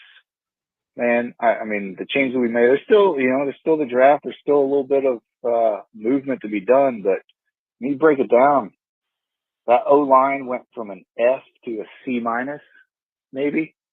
I don't know, maybe a D plus. It's still not a great O-line. That D-line, all right, from a C plus to a B minus.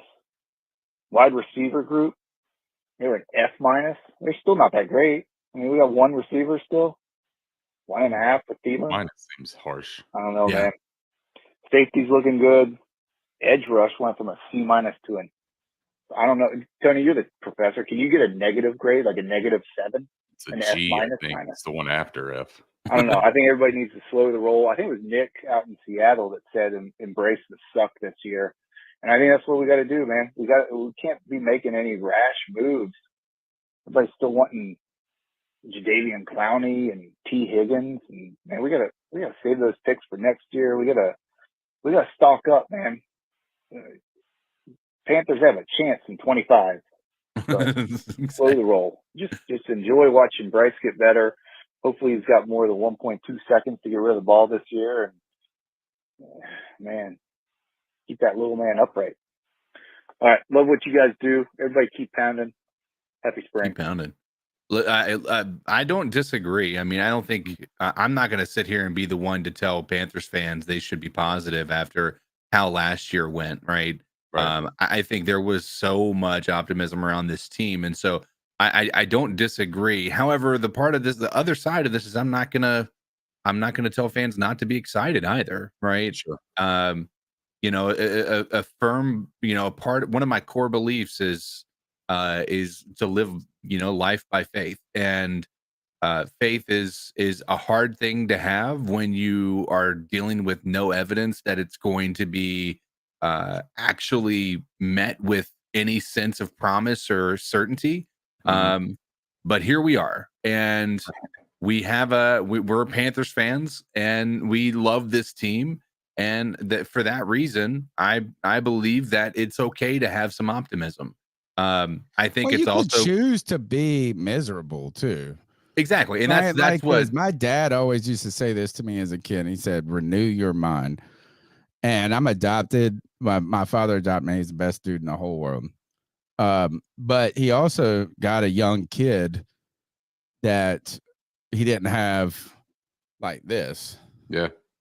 And one of the things I always laugh is like how he would talk to me. It'd be like, I'd just be like a 5-year-old, be like, renew your mind. I'd be like, all right, yeah, dad. Like, but, and he's the best dude. But my point being is this is like, we can choose how to think sometimes. And that doesn't mean that you choose to think things that are wrong, but you can choose to be unhappy, right? Like, I mean, you know, when you go to a restaurant and like you go to the restaurant that they went to and think of the opposite table. Think of the Panthers Twitter table versus the Dave Canales and Bryce Young table. Sure. And it'd be like, bitch didn't bring my water fast enough. Right, you know what I mean? right. Like you can choose. And that's where I think the Dave Canales thing, Ricky, is kind of liberating to us a little bit, is to me being optimistic. If you ask me what being optimistic is, it doesn't mean wins. I don't know what it means. I don't know exactly what to quantify it is. Mm-hmm. But I just feel like, hey, man, it's like I'm ready to see what happens. Sure. And you know, for the caller's sake too, the point that he was making there about like telling fans to kind of pump the brakes a little bit on the excitement and like look at the position groups, like we haven't really gotten that much better. I get that. You know, and I don't think that he's necessarily incorrect for saying, hey, take it easy a little bit on the hype train. But what I would say is that there are different kinds of trains, right? Like there are bullet trains, there are slow trains, right. there are little 2-seater trains. Derailed trains. We're not on the bullet train of excitement and hope here.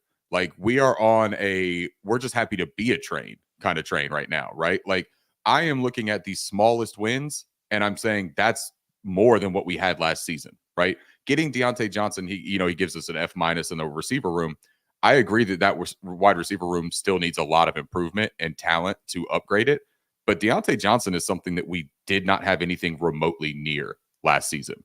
Getting him right now for the cost of Dante Jackson and a swap of late round picks. Yeah. That's a win. I mean, his last year of his rookie contract. That's a win, man. Like let's celebrate the wins that are actual wins, right? And if I think that if you can maintain a little bit of optimism while also maintaining a little bit of realism, that's the best approach about it. Yeah, absolutely. And yeah, it's like you just don't have to say that all of a sudden that every move means that everything's going to be great. But that's right. But it also doesn't mean that everything sucks still. My thing is like at the very worst, it can only be lateral when you're 2-15. Oh, careful! And I know. I know those exist. But when you look at the team, and not player for player, there were a lot of just problems on last year's team. For sure. You know, so I mean, I don't know. I just don't like the idea that you're getting worse. You're getting worse. Like, okay, I guess I drove a fucking beat up fucking Pinto or what, you know what I mean? Anyway. Well, and you know, the other thing though, too, is that coaching matters a whole lot. We just saw that last season. So even if we'd have kept the roster 100% the same, right? I like to throw out this hypothetical when everyone says, yeah, but look at the roster turnover and all that. And look, I don't love the way that the defense has kind of been pillaged a little bit in order for the offense to grow. But the offense was so depleted and decimated, you had to do something drastic, quick, because you already invested in that rookie quarterback. That window closes. There is a time limit on that. So you have to do something and you have to figure it out quick. But even if you keep the roster 100% the same, if you go up in wins with a different coach, that tells you right there that it's not all roster talent that's the problem. You also had the infrastructure and the surroundings around these players that just wasn't conducive to winning football and they weren't being put in the right positions. What we did by trying to identify core weaknesses, right? Because he talks about the offensive line. He said, what did you say? C-, I think was what the caller gave him. A C- on the offensive line. On the offensive line. Man, I should have stuck around for this goal. My biggest issue with that one is just the center position, man. I don't feel good at all about going into the season with Austin Corbett experimenting at center. I know that they say that he's played it before. He played in Cleveland in preseason and in training camp. He never. So he didn't. Okay, never. Nice. He never won those. He never won those position battles in preseason and in training camp. Now, granted, his time in Cleveland, he also had not reached the abilities that he met in LA. In LA, they also gave him some reps at center in preseason and training camp, but found out that he was better suited for right guard, which if that tells you that center wasn't working out terrifically for him when they tried it 2 different times, I don't necessarily want to go into the season with a guy that could not win those battles when he was younger without 2 multiple significant leg injuries. And now he's coming off of those, and we're banking on that to solidify the center position where we just allocated $150 million to the guards.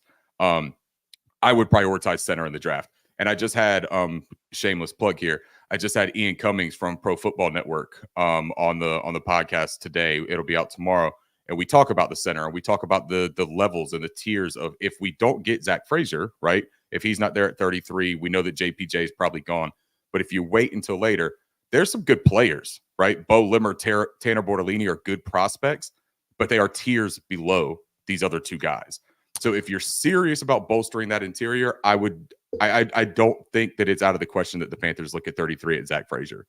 Before we go to the next call, tell them how they can find that podcast tomorrow. Because now you've got over 200 people watching and listening. It's a good time for them. So tomorrow, dive into that. Yeah, the podcast used to be Kitty Lit Podcast. We have done a rebrand, and I've kind of taken it in a different direction because my co-host has bought a bar in New York. So we've changed it up a little bit, and the show is now just the Bo Body Show. Perfect. Yeah, I love it, man. We get to get into a little bit more than just NFL, kind of have a little bit of fun with it. But it'll be on Apple Music, YouTube, all at the Bo Body Show. Look out for it. It'll probably be out around 9-10 in the morning, something like that. And I'll tweet out links. You can check my Twitter or the Bo Body Show official Twitter. All right, perfect. Let's take another call. What's up, guys? It's Chase from Anderson. What's up, fellas? Chicky. So the NFL is making it a penalty and banning the hip drop tackle to avoid injuries. Yep. They're so worried about players' quote safety, yet players are more concerned about playing on Thursday nights because of the such a short rest and preparation week. And then now that Christmas is on Wednesday this year, they're going to have games on Wednesday, an even shorter week. NFL, what are you doing? They're having games on Wednesday? Doing? You don't care about player safety. You care about views, about the excitement of the game. They want a higher scoring game. They're just going to keep making it more harder for defenses to play defense, right? Eventually, there's going to be no tackling at all. Ridiculous.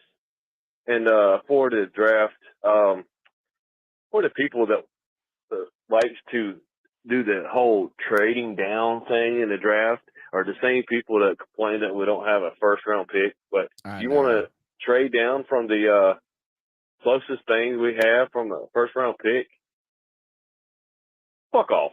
Fuck off to all the ones that wants to trade down all the time in the fucking draft. Trade down, watch what good players are left taken off the board, and then bitch about how bad the draft selection was. Well, you should have drafted this nobody. You should have drafted this nobody. Well, guess what? You fucking wanted to trade down. All these fucking good players are gone.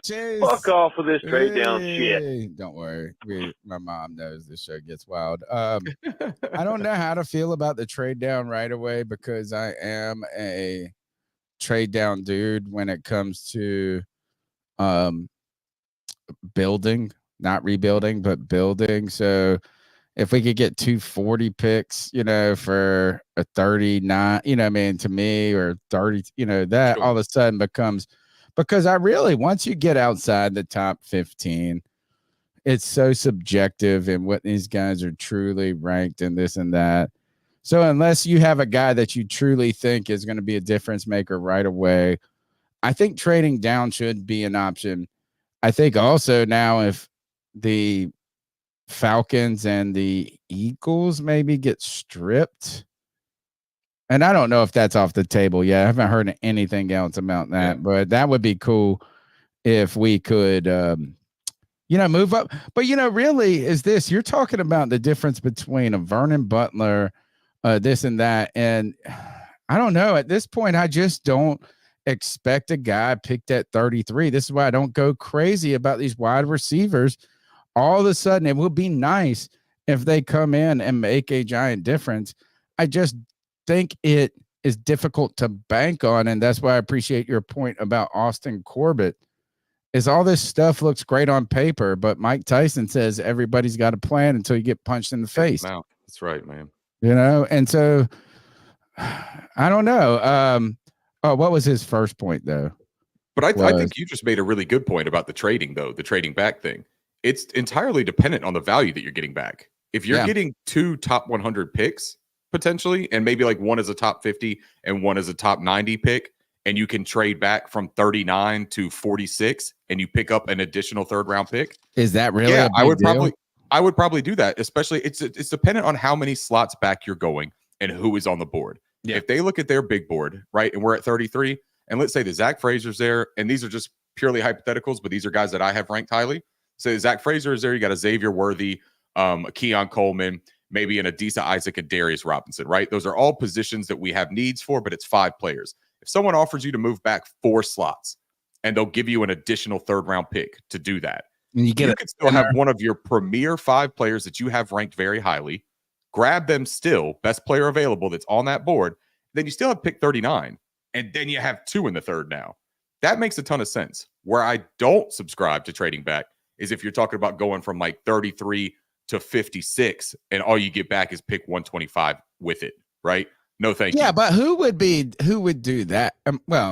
I think if you're trading into the 30s, that's a premier spot, right? Especially it's like 33. Trade up where people, even 39, but you're right. 33 is like, we turned on the television for day 2 of the draft. Correct. And everybody is watching. No one's tuned out.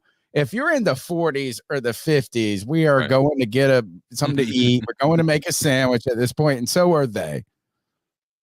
But we need, in this draft, I am not getting overwhelmed. I am not going to just be like, oh, wide receiver. I am not an immediacy guy. I'm thinking this.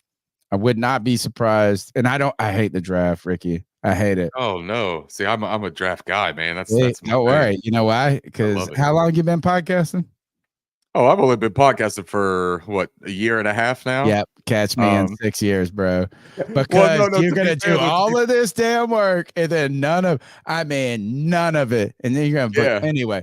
So my point is just this: is I wouldn't be surprised if and I don't have an inside tip. I don't know anything about it. Sure. Wouldn't be surprised if Dan Morgan picks a linebacker in the 30s.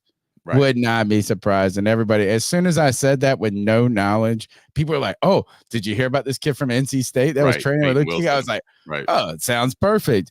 Right. The center position. These are those non-sexy positions, though, that guys actually can make a difference pretty early. Sure. You could still get I've seen centers go in like the 3rd round that turn out to be freaking great players, but because they don't have the sex appeal of that. So moving back in that case, particularly when you have those 2 picks there, if you could get 2 picks, like you're saying, in the top 90, I mean, I can see this. If a team wants to move from 48 to 33, you're giving me their 48 and a 64. Yep. Right. And that's what it's going to take, bro. I'll tell you an interesting thing. You talk about the center position, right? I tweeted something out back in March or early March. So I'd say back in March. We're still in it, but middle of the month. Out of the 11 centers that have been drafted in the top 40 since 2006, 10 of them have made all pros or Pro Bowls. 10 out of 11. That is a 40 in the top 40 of the NFL draft. And so there's only been 11 drafted in the top 40 since 2006, That's right? That's sexy. 18 years. But what that means is if there is a prospect that is worth that pick at that position, there is a don't be high scared of success it. rate. There's a high success rate, and don't be scared of it, because you know what great teams do? And people try to say to me, they try to counter my statement by saying, yeah, those are all playoff teams, though. They just needed to solidify a position. No. What are you talking about? That's why they're the a playoff most team. important, difficult, obvious. Like, you know, It's look at also all why this. that's why they maintain and stay playoff teams, because they shore up positions that matter, not positions that people want. They play football and they build better players in better positions. They improve their team, no matter what it is. They improve their team. What we should be doing, if what Dan Morgan is saying is that we're building, make every position better. Just make everything better. And if you could do that by getting Zach Frazier, I'm going to tell you right now, man, and I don't think this is like stepping out on a limb. Zach Frazier is a better center right now than Austin Corbett. Austin Corbett has never played center in a meaningful NFL game. Zach Frazier has played center his entire life. He's a wrestler. Like, this is what he does. He broke his leg in the last game of a West Virginia game, and he crawled off so that they didn't have to use a timeout. I'm worried about the Austin Corbett thing. Me too. And not just not only because of the center transition, like I mean, I think that's part of it, right? For me, but it comes back. I told everybody, and CK has got me. I hate to be a receipt guy, right? I'm just not a guy that will go back and look at what you said, what I said. It just drives me nuts. But there was a strong contingent of fans in the chat that were telling me how great this Panthers offensive line was going into 2023. And I said this, folks. I said a couple of things. I said, number one, 2024 is not 2023. Mm-hmm. I've watched football long enough to know that what happened last year, we ain't in fantasy football. You want to look at fantasy football and just look at what everybody did last year? That's what fantasy football rankings do. Pick the top stats and then just translate it this year. First, it changes. Second, no plan goes as you wanted it. Third, we had two very important players coming off of major injuries late in the season. Yep. And this was the problem I had with any optimism going into last season, Ricky, was that on paper, it's like a superficial good. Mm-hmm. We put lipstick on like everything would have had to have worked perfectly. A rookie quarterback would have had to ball out. Offense, you know what I mean? Like all of these things had to work. Like it was like a cosmic alignment of stars that needed to happen. Sure. And so I just think this is that I would be wary, and I'm glad you said that, of just like, hey, because it looks on paper like, hey, looks like it fits. So let's just put it there. Yeah. But maybe that actually is some insight though into drafting a center though, right? Maybe. It's like you're like, hey, this is what I think we're gonna do, but we're not drafting a center also and saying he's only gonna be the guy. You're also not insinuating to other teams what you're doing. You're not tipping your hat at all with unless they're watching us right now. Yeah, and you know what? And I apologize very much for giving away all the goods as such an informed insider for the Carolina Panthers organization. Yeah, very sorry. I just spilled the beans. They actually should be watching us. They should. I agree. This type of content, actually, because we're going to pull every string out of everything and try to figure 100%. It out. The stat you said was 10 out of 11. There's been 11. There's been 11 prospects that have been drafted as centers now and actually played center, right? There were guys drafted that played center in college, never played a snap at center in the NFL. They played guard. Okay. Drafted as centers and played center. 10 out of the 11 that have been drafted in the top 40 since 2006 have made all pros or Pro Bowls. Can I give you homework for Twitter and then you message me because I won't go? I have a theory that tight end is the complete opposite of this. And my novice, non-expert football fan is do not draft a tight end in the top 15. Sure. Do not even fucking really mess with them in the top with that first round. I've seen OJ Howard. I've bought into all of these guys from every. So what is your threshold? Did you say top 50 or did you say top 15? Oh, yeah, I would agree with that. I think 15. Where have those guys turned out at tight end? And you know, there's a monetary part of that as well, though, because when you draft so high, you're paying them a guaranteed, like if you pay in the top 10, you're paying them like $9 to $10 million a year for a rookie tight end. whereas that is almost the fourth most average, So it's silly average to salary a do it. year. It's silly to do it in a way, unless you are sure that it's a unicorn type of deal. Now, Brock Bowers, I think, fits that mold a little bit more than Every any of year. the tight ends that we would talk about. Kyle Pitts, man. Kyle Pitts was a very huge projection, gigantic athleticism, right? Terrific player. He's a wide receiver. But yeah, he was kind of that tweener, and tight end just made sense. But in the NFL, man, if you can't block really well, it does change your trajectory. There's a guy this year, though, that I am extremely high on that I think is a second or third round pick. From OJ Howard to people be like, what about Greg Olsen? I'll be like, man, they had to trade him. They had to trade him. Greg wasn't a top 15 pick. You know He what I was mean? Like 12, I think he went 12th. Was he? He was high. Maybe I'm wrong on that. Let's take another call. You look like you're Googling it as you say it. Let's go to Anthony in Charlotte. What's up, C3? It's Anthony from Charlotte. Hope y'all boys are having a good Tuesday. Just thought I'd call in. Nothing happening right now. It's kind of the dead period between the end of free agency and the draft. I'll first say it doesn't look like we're going to make any big moves really. I mean, I know there's a lot of guys out there that could replenish like positions for picks, but I don't think Dan doesn't want to trade those picks. So I like the way there was a lot of stuff that came out about him and Dave Canales talking. They're saying all the right stuff. And I'm not going to crown anyone. I mean, we've been doing that for years now, and it just bites us in the ass later on down the line. But what I will say is that they definitely seem more confident than any two tandem that's been in this building in the past 5 to 6 years. So I'll give them credit for that. Dave Canales, I mean, he says that he's spending like eating dinners with Bryce Young and trying to build, an emotional connection with him or this and that, just trying to get in his mental space. I think that's all great stuff. I know we all have our conflicting opinions about Bryce Young, but one thing's for sure. When you get hired at a job and your boss is 50-50 on whether they should have hired you or not, you're doomed to fail from the start because they don't think highly of you to begin with. And that leads to controversy, that leads to butting heads, and just always having someone looking over your back knowing that you got to give complete extra effort to that person for them to even earn back your trust. And I think Frank Reich didn't trust Bryce Young from the beginning. If we get someone in here that can, I think we'll see some great results this year.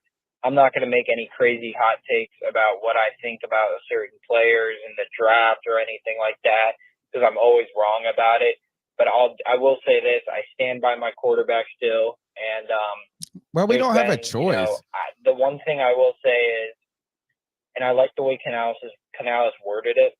He said he kind of understands that this team is rebuilding, and he's like, I think we can be sneakily good. Basically, like if we just do the right things, we can be in every game, and that's all we want to see. We just want to see the team be competitive, and win or lose, at least give the other team a good fight.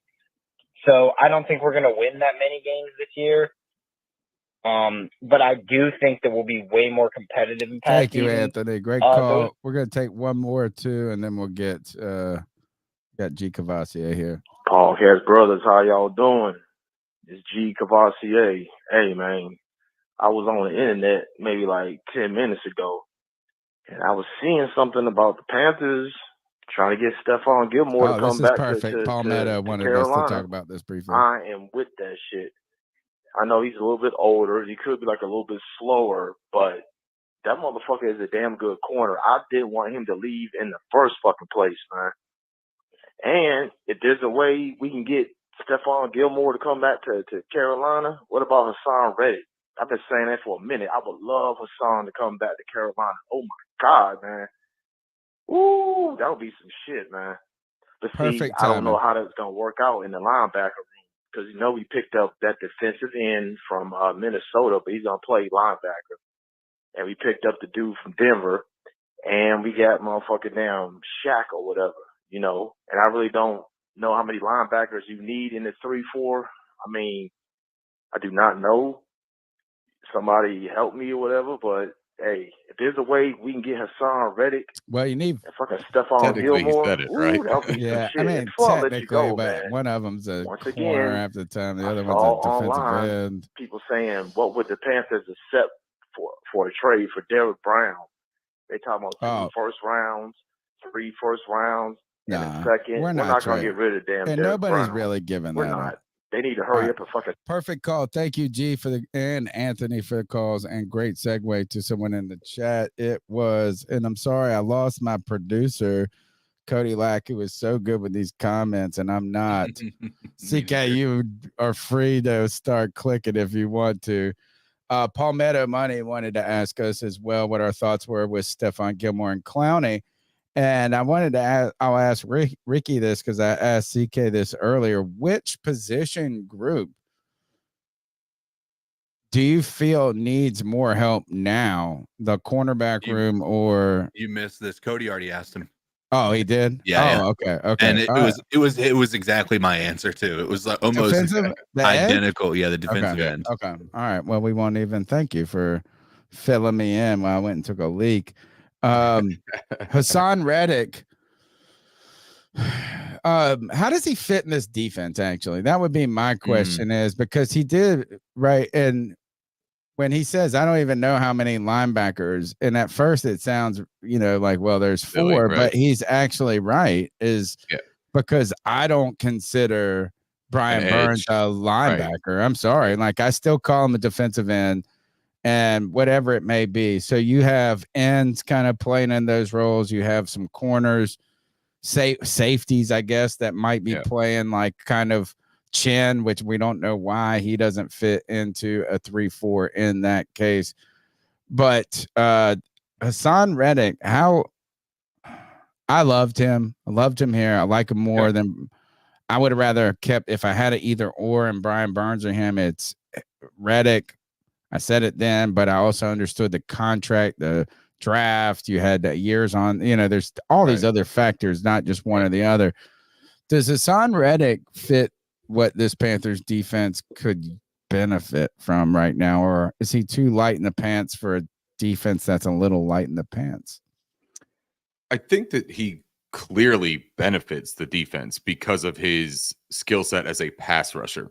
Yeah. The question is going to be, how much emphasis does Ejiro Evero put on that particular skill set if it kind of sacrifices a little bit of run defense? Now, that's not to say that Hassan Reddick isn't good in run support, because he is, especially for his size, but he's not the classic mold of what Evero appears to value the most out of his edge defenders. It's one of the things that was talked about so much when they traded up for DJ Johnson. Everyone was like confused about why they would trade up for a guy like this.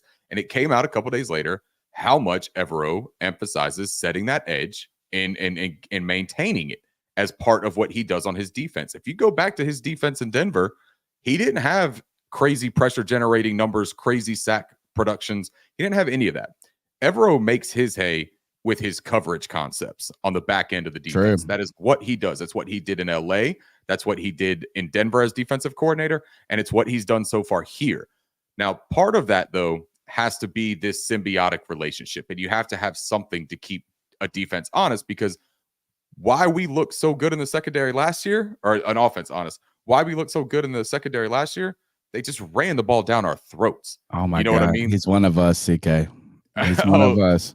Yes. I think, though, that Hassan Reddick, to answer the original question, I'm sorry that I went on a tangent. I am a long-winded person. No, you're not.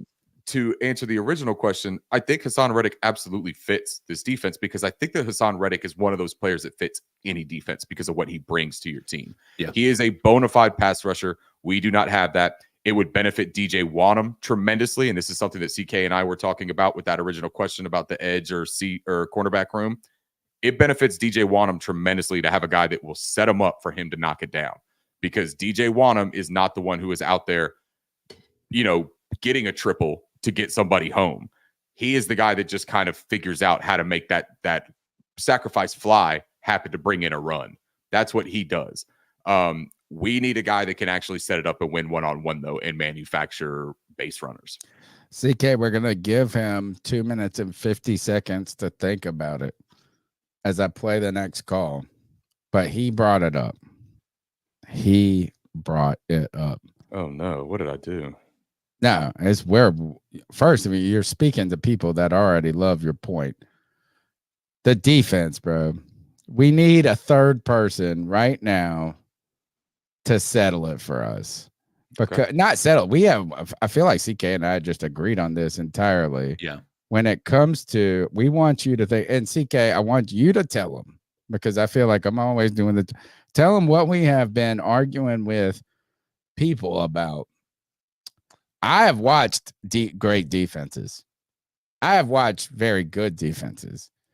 And I watched the Panthers last year, and I didn't see any of that. CK, tell them what we've debated about, not you and I, with a lot of people, and then I'm going to play the call, and then we want to get Ricky's, because I think he's one of us. Yeah.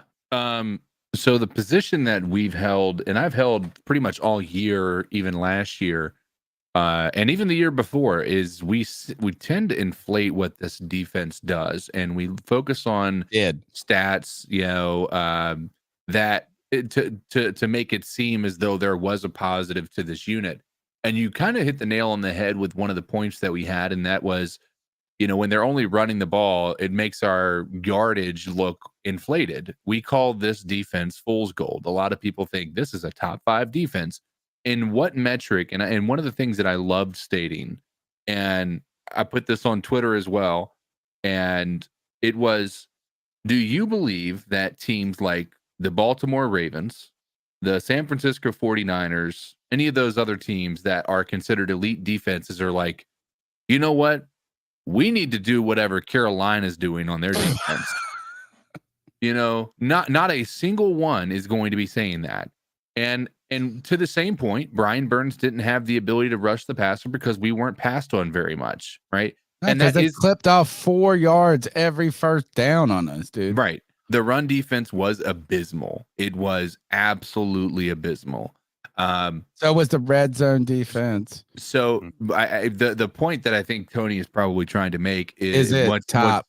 Do you believe the rhetoric that people have, like even with regard to Sheena Quick, who was quick to, kind of put her opinion that the Brian Burns trade was us getting fleeced, and then going on national television on Pat McAfee's show and saying that we got fleeced, so everybody else in the entire country thinks that with no evidence to prove it, just by stating that we were a top 5 defense. Do you personally subscribe to that rhetoric, or do you also look at this as a logical human being? And don't answer it right away. We want you to think about it. We're going to take one more call. And my question is, was it even a top 10 defense? You want to do top 5, CK, like everybody was throwing? No, that's what they threw at us. We'll start with that. But my caveat is top 10. Let's take another call. We'll get Ricky's position. And Ricky, you can also tell us whenever you got to leave in the private chat. Sure thing. What's good, C3? This is Deez, and I'm trying to get in my cat call. We had a lot of news drop from Dan Morgan yesterday, and then Dave Canales today. Finally getting a chance to hear these guys speak about this Carolina Panthers team. At this point, it's really hard to draw conclusions about what this team is and what the new GM and the new head coach is. I can tell you what they're not. I can tell you right now, Dan Morgan's not like Scott Fitterer. Scott Fitterer was a lot better at the public speaking, but he did also make some mistakes. Remember last year, Scott Fitterer got up and he talked about how we needed a guard in the draft. And what did the Atlanta Falcons do? Took the guard that we wanted right before our pick. Dan Morgan didn't do those things when he spoke yesterday. He kept his cards pretty close to his vest. But what he did say, I am excited about, he said he wanted to build through the draft. And when a GM says that, he has to feel comfortable that he's got the time to make some mistakes and maybe not have the best season and get multiple years with the draft picks. Because that's what that means. That's a rebuild. It takes time to do this. You can't do it all in 1 year. You're not going to fill those holes on defense. Not all those starters are going to be serviceable, as we like to call them. We're not going to have all the depth filled out on the roster, especially on the defensive side of the ball. You're going to have some weapons that we still need to acquire on the offensive side of the ball. So Dan Morgan's kind of laid out his vision without having to say a whole lot. We can infer a lot of these things on what he wants to do and what direction he wants to go. But I do feel good, even though he's not the best public speaker. He may not be the best at conveying his ideas to fans as maybe Scott Fitterer was. But I feel like it's a much better direction so far, especially in the free agency side. And then Dave Canales. We got to hear Dave Canales speak today. And he talked about the things he wanted to do immediately to help Bryce Young and to start to fix the things that he saw in the tape that weren't right with Bryce Young. And how he wants to give the football, the handoff. He wants to hand off the ball to the running back that runs angry, the running back that runs hard. He's not going to put somebody on the field because they get paid a lot of money. He's not going to put somebody on the field because they had the merit or they had the tenure. And that's exactly what we need. He talked about competition. That's exactly what we need. We need guys competing against one another. I want to say shout out to G Baby. He's been saying build through the draft, just like Dan Morgan did. And shout out Panther Pickle. He's been saying the same thing about competition on both sides of the ball, pointing out how Steve Smith had said this earlier this year. Anyway, C3, hope you guys have a fantastic show. I look forward to watching it, and keep pounding, C3. Keep pounding. He's the best. The brand ambassador right there. Thank you. I was watching Dan Morgan, and I mean, we have coach speak, we have GM speak, we have all these different things. Sometimes it's just speak, though, because if it's just right. My thing that I wanted to say, or if I was Dan Morgan, I would have said, guys, was how else do you build a team but through the draft? Right? Is only good teams get the luxury of adding a piece through free agency that changes the dynamic of their trajectory.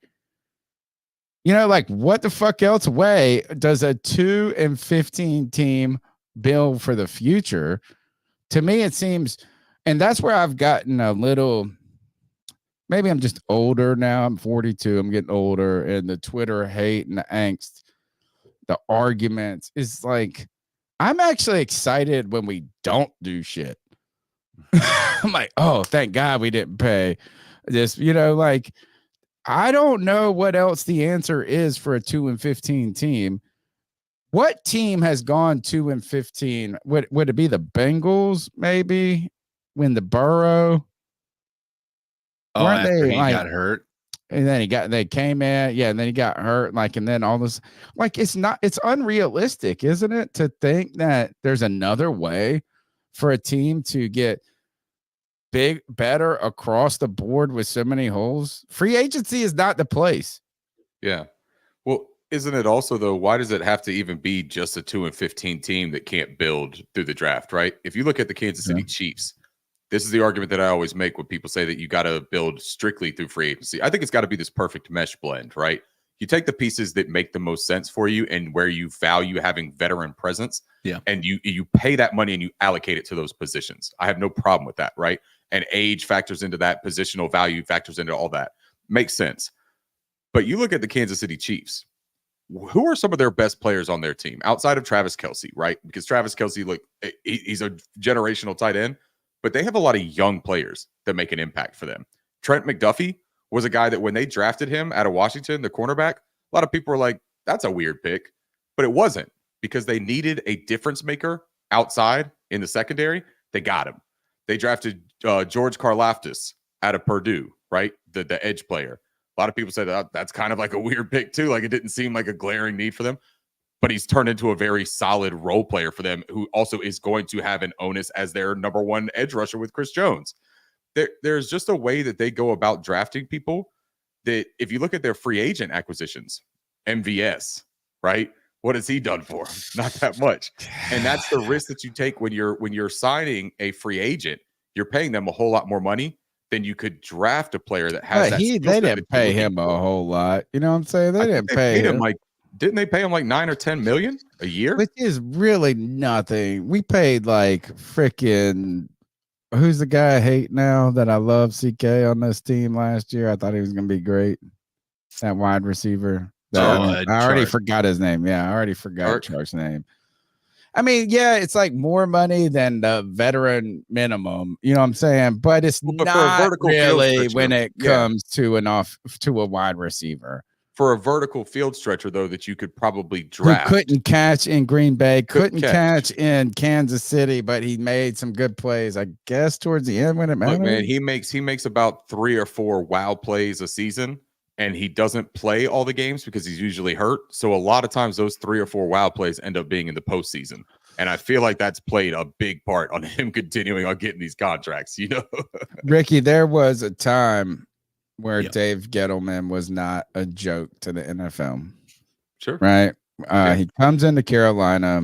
He has a great, he's so good behind the mic. Mm-hmm. I mean, if we could get, he is so charismatic. Yeah. He has all the good Yiddish statements and names and this and that. The problem with Dave Gettleman is that there's 2 problems with Dave Gettleman. Is one, that he bought into his own ego. Sure. Right. Where he had, and then he thought he was the most important thing. And the second is that and this is how many of us do what I say, not as I do. That he didn't listen to his own advice. He said this: you use free agency to set up the draft. And correct. That's exactly what you should do. You use free agency to let you go into the NFL draft without having the needs overwhelm your perspective. And he didn't do it. No, you're right. And I think that what you're saying the Panthers do is exactly that philosophy right now. They've created flexibility. Even with the trade of Brian Burns, what they did by getting 39 is they opened up 33 by having 39. Yeah. When you have a pick 6 picks later, you're not pressed to say, hey, look, I've got pick 33 and then I've got 65. There's 28 picks between my next pick. I have to pick the best player. I can't miss on this. At 33 now, you take best player available. And now I follow the weighted best player available strategy, where you still look at the you're big not board taking overall. a quarterback if you have a quarterback, right? If Michael Penix Jr. is there and you really, really like him, you're not going to take him when you're in your second year of a rookie contract with Bryce Young. It's just not a smart way to go about things, right? That's it's never pure. It's never pure best player available, right? But I think what you do here is you allow center, edge, corner, tight end, wide receiver, linebacker, any of the positions that you could look at and say, we definitely have a need. I think there's a possibility that if one of these big tackles, this is a great tackle class. If one of these premier tackles falls, I mean, Taylor Moton's not getting any younger. Ike Mekwonu has a ton of questions. Why would you not bring in somebody that could potentially be a stalwart on the outside of this offensive line when you're allocating all these things to the inside of the offensive line? But it opens that possibility up, and then still can hit a need pick at 39. If you really got to make sure that you get something that you need desperately, a wide receiver, a center, or an edge, get him at 39. Yeah. You've made that flexibility. I just feel like need and the draft, those 2 things don't go well. So did you want my take on the Brian Burns thing, though? I feel like you forgot about that. Yeah, tell me. Did you forget? I didn't know if you actually did. No, I totally forgot about it. I'm trying now to do the comments. Usually I get to just roll on this podcast and be me. It's Cody's here doing the comments. Now I'm trying to do calls. Yeah. I brought it up because I didn't want to forget myself. Like, I'm sitting here answering these other questions, and I'm like trying to keep my answer in my head. I want to hear about it. So I do agree very much so with the defensive statistics and ranking being a facade. I don't think that we were a top 7 overall defense in the NFL. Not Brian Burns, about the defense. The defense, but the Brian Burns part plays into that. Where I would say about the Brian Burns, because we talked about Sheena Quick and what she said on the Pat McAfee show. I agree with the sentiment of being fleeced, but I think that my explanation is going to be a little bit different than a just regular, we got fleeced because of the return value that we got this time. A lot of it is hindsight when you look at the things that could have been done. But the only reason that we were only able to get a 2 and a 5 and or 2, a 4 and a future 5, is that right? A 2, a 5, and a it was five. a 2, a 5, and a future. And a future 5. Yeah. The only reason that we were having to take that as the answer was because there was no contractual leverage left on our end. Right. They were going to have to pay him. We literally could have gotten anything different. We could have gotten more for Brian Burns, the player that he is.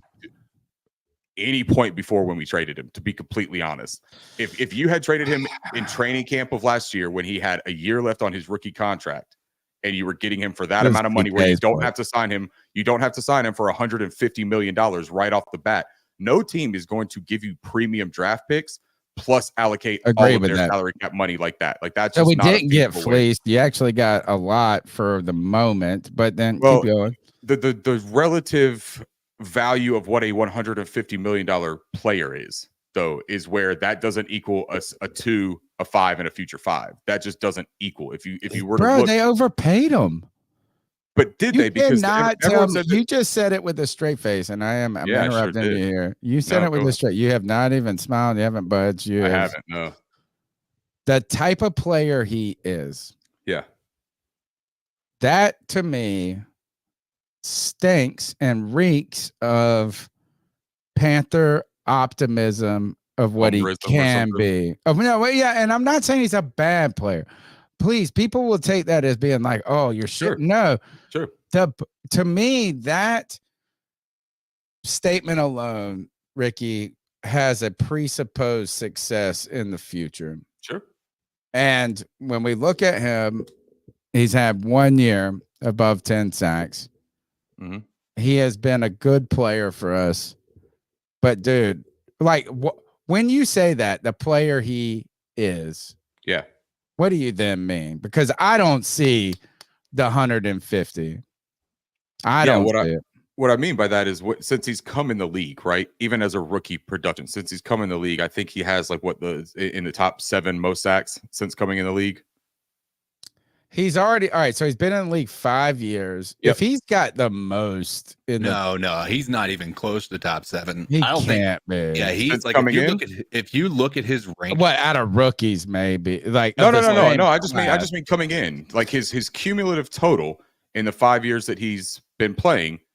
I feel like I can name 10 people that have had more sacks than him regularly. I mean, Hassan Reddick is one. Joey Bosa, Myles Garrett. No, not Joey because he's been hurt. Nick. Mm-hmm. Or Nick Bosa. I mean, that's what I meant. Both the Watt kid. All right. So say that stat. We'll look up a little bit more. Keep going, Ricky. Yeah. But so my point on that though is it's kind of like when you do these prospect evaluations, right? You don't just look at what somebody did in one season. Sure. You want to see the cumulative body of work that somebody has provided. And then you look at the context behind that. You look at the athletic testing behind that, right? There is a whole process that goes into grading and evaluating a player. That same process happens for NFL players, in my opinion. And so when you're looking at giving out a giant contract for somebody at a premier position, I think that what you do with all that is you look at it and you look at who else is available. You look at who will be coming in. You look at what draft positions you might have, and you determine that that person is worth that. I don't care what any of our individual opinions is, to be completely honest, right? Sure, like even mine, it doesn't mean anything. What matters to me is that an NFL franchise, and not just the Carolina Panthers, because I was told over and over that no NFL franchise would ever give somebody $150 million with the statistical production that Brian Burns had, right? And that it would just be something where we would be paying a Panthers tax. And that the only team that might do it would be somebody who is contending for a Super Bowl, somebody that was one piece away. The New York Giants are not that. The New York Giants looked at him, and for whatever reason, man, maybe they're incompetent. I'm not going to sit here and praise them either. Maybe they did the wrong thing. One way or another, though, an NFL franchise outside of the Panthers deemed him to be just as worthy as he deemed himself to be. And the LA Rams, with their offer 2 years ago, are what set his market for what his value is and what he was worth. All totally fair points. And all of those things are where we should have traded him. Somewhere in there, if we weren't going to sign him. I understand we wanted to work out the deal, so they also didn't want to give him up. At some point, though, you got to have the forethought to say, this isn't going well, and it's only going to get worse if we can't. That's where they fucked it up, Ricky, is that they didn't do what they should have done then if they weren't going to. It was like shit or get off the pot type of stuff. I agree with you. This is, and please, I hope I don't want you to misconstrue what I'm saying as disagreement entirely. Is first, I think any player should be wanting to get the most money that they can. Like, 100%. I don't feel sorry for any corporate entity or any of these guys. So don't worry about that. I'm rooting for Brian Burns to get the most money he possibly can as a player on an individual level. Yep. I am rooting for the Carolina Panthers overall. Absolutely. So I do think there are teams that have flexibility and money and timing and things that can pay that. So that's where I would is so anybody who says on the internet, well, oh, nobody else is going to pay him. I don't entirely agree with that because we just saw it happen. We saw the $150 million. To me, though, I don't think it would have been wise for the Carolina Panthers to do financially now. I think the crux of your argument continues to go back to that they could have handled it better earlier by getting rid of him more so than even paying him then is like, I feel like some of that. And the other thing I'm tired of hearing, though, is he's just young. He's just young, and there's so much future potential. And that's great. I mean, you don't want to pay that for an unproven old player. And again, he hasn't done anything wrong to me. So I don't want this to come off in a bad way. Well, I would just try to put ourselves in the position of another team as a fan, right, who didn't know or didn't have any investment. And you're trying to tell me you traded even more than this and then paid this guy for $150 million and he had 8 sacks. Totally fair. He only had 10 sacks 1 year. One time. Yep. The 12.5. And so it's not that I'm upset with these players making max money. I just feel like there's a little homerism always in saying Brian Burns is in the top of the top. That's fair. So he's number 13 since he's come into the league in total sacks. Okay. He had 40, not terrible. He had no, I was wrong though. 13 sounds right. He had 46. And I want to say that, like, I want to point out he had 46 sacks. He got paid. What would you say he got paid as far as a defensive end or linebacker? What would you say? Like rank wise? Rank wise, yeah. Right now, I would say that he has a top 3 contract, top 4 contract. So TJ Watt has 76.5 sacks, which is 30 more than Burns does. In that same time, and 6 interceptions, by the way, 20 forced fumbles as well. Okay. Myles Garrett has 68, which is 20 more than Brian Burns, over 20 more.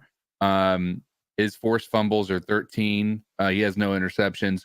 Brian Burns has 46 sacks. He has 8 forced fumbles, which I think personally, if I'm looking at it from the speed rusher like Brian Burns is, I think that is more important than your sack number. Get the ball. Like forced fumbles, is the forced fumbles, because that is where you're trying to get there right when he's throwing the ball, reaching up. Again, last year, it's hard to be able to justify, using last year against him because of the lack of opportunity for rushing. So I don't even do that.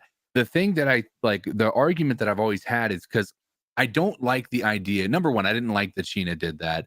Again, she can do what she wants. I also can have my opinion about what she did. And so my opinion is Dan Morgan is coming in here to a dumpster fire. He's already trying to rebuild this team, and you go on national television and basically shit talk what he did, right? Like there was no better options. Like that was it.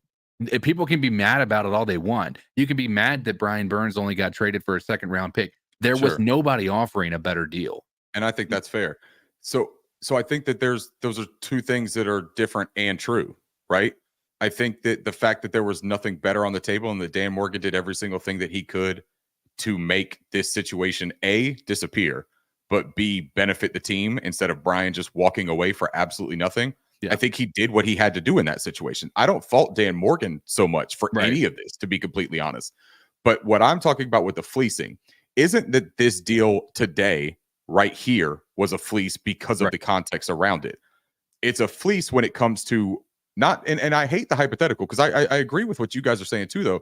You can't always look back at like what could have been. That's a lot of hindsight and a lot of retrospect when they were working actively to still try to keep this guy on the team. So I don't think that's a totally fair argument either, right? But what it does mean though is that there is no way that you could say that a player that is getting that kind of contract is necessarily only worth that. all of the situation together, the context all put in together is why it in my mind, I don't think she's wrong for using the word fleeced, because Dan Morgan didn't get fleeced. The Panthers organization got fleeced for the 3 years of issues that they've had trying to solve this dilemma and this problem. It's a bungle. It's a bungle. But I don't think, and I don't want to speak for Sheena. I would never do that because again, she's fully capable of doing that herself. Sure. But I would imagine that what she was implying with that wasn't that it was on Dan Morgan, even though that's a perception that can definitely come from that statement. And Sure. CK, I think that's what you're alluding to too, is that that's just such a shitty thing to lay at Dan Morgan's feet. I don't know necessarily that I view what she said as that being laid at Dan Morgan's feet. I think that she's laying that on the Carolina Panthers organization. Right. And Dan Morgan, for as much as you want to say, hey man, he's in charge now, he wasn't in charge then, that's a totally 100% factual statement.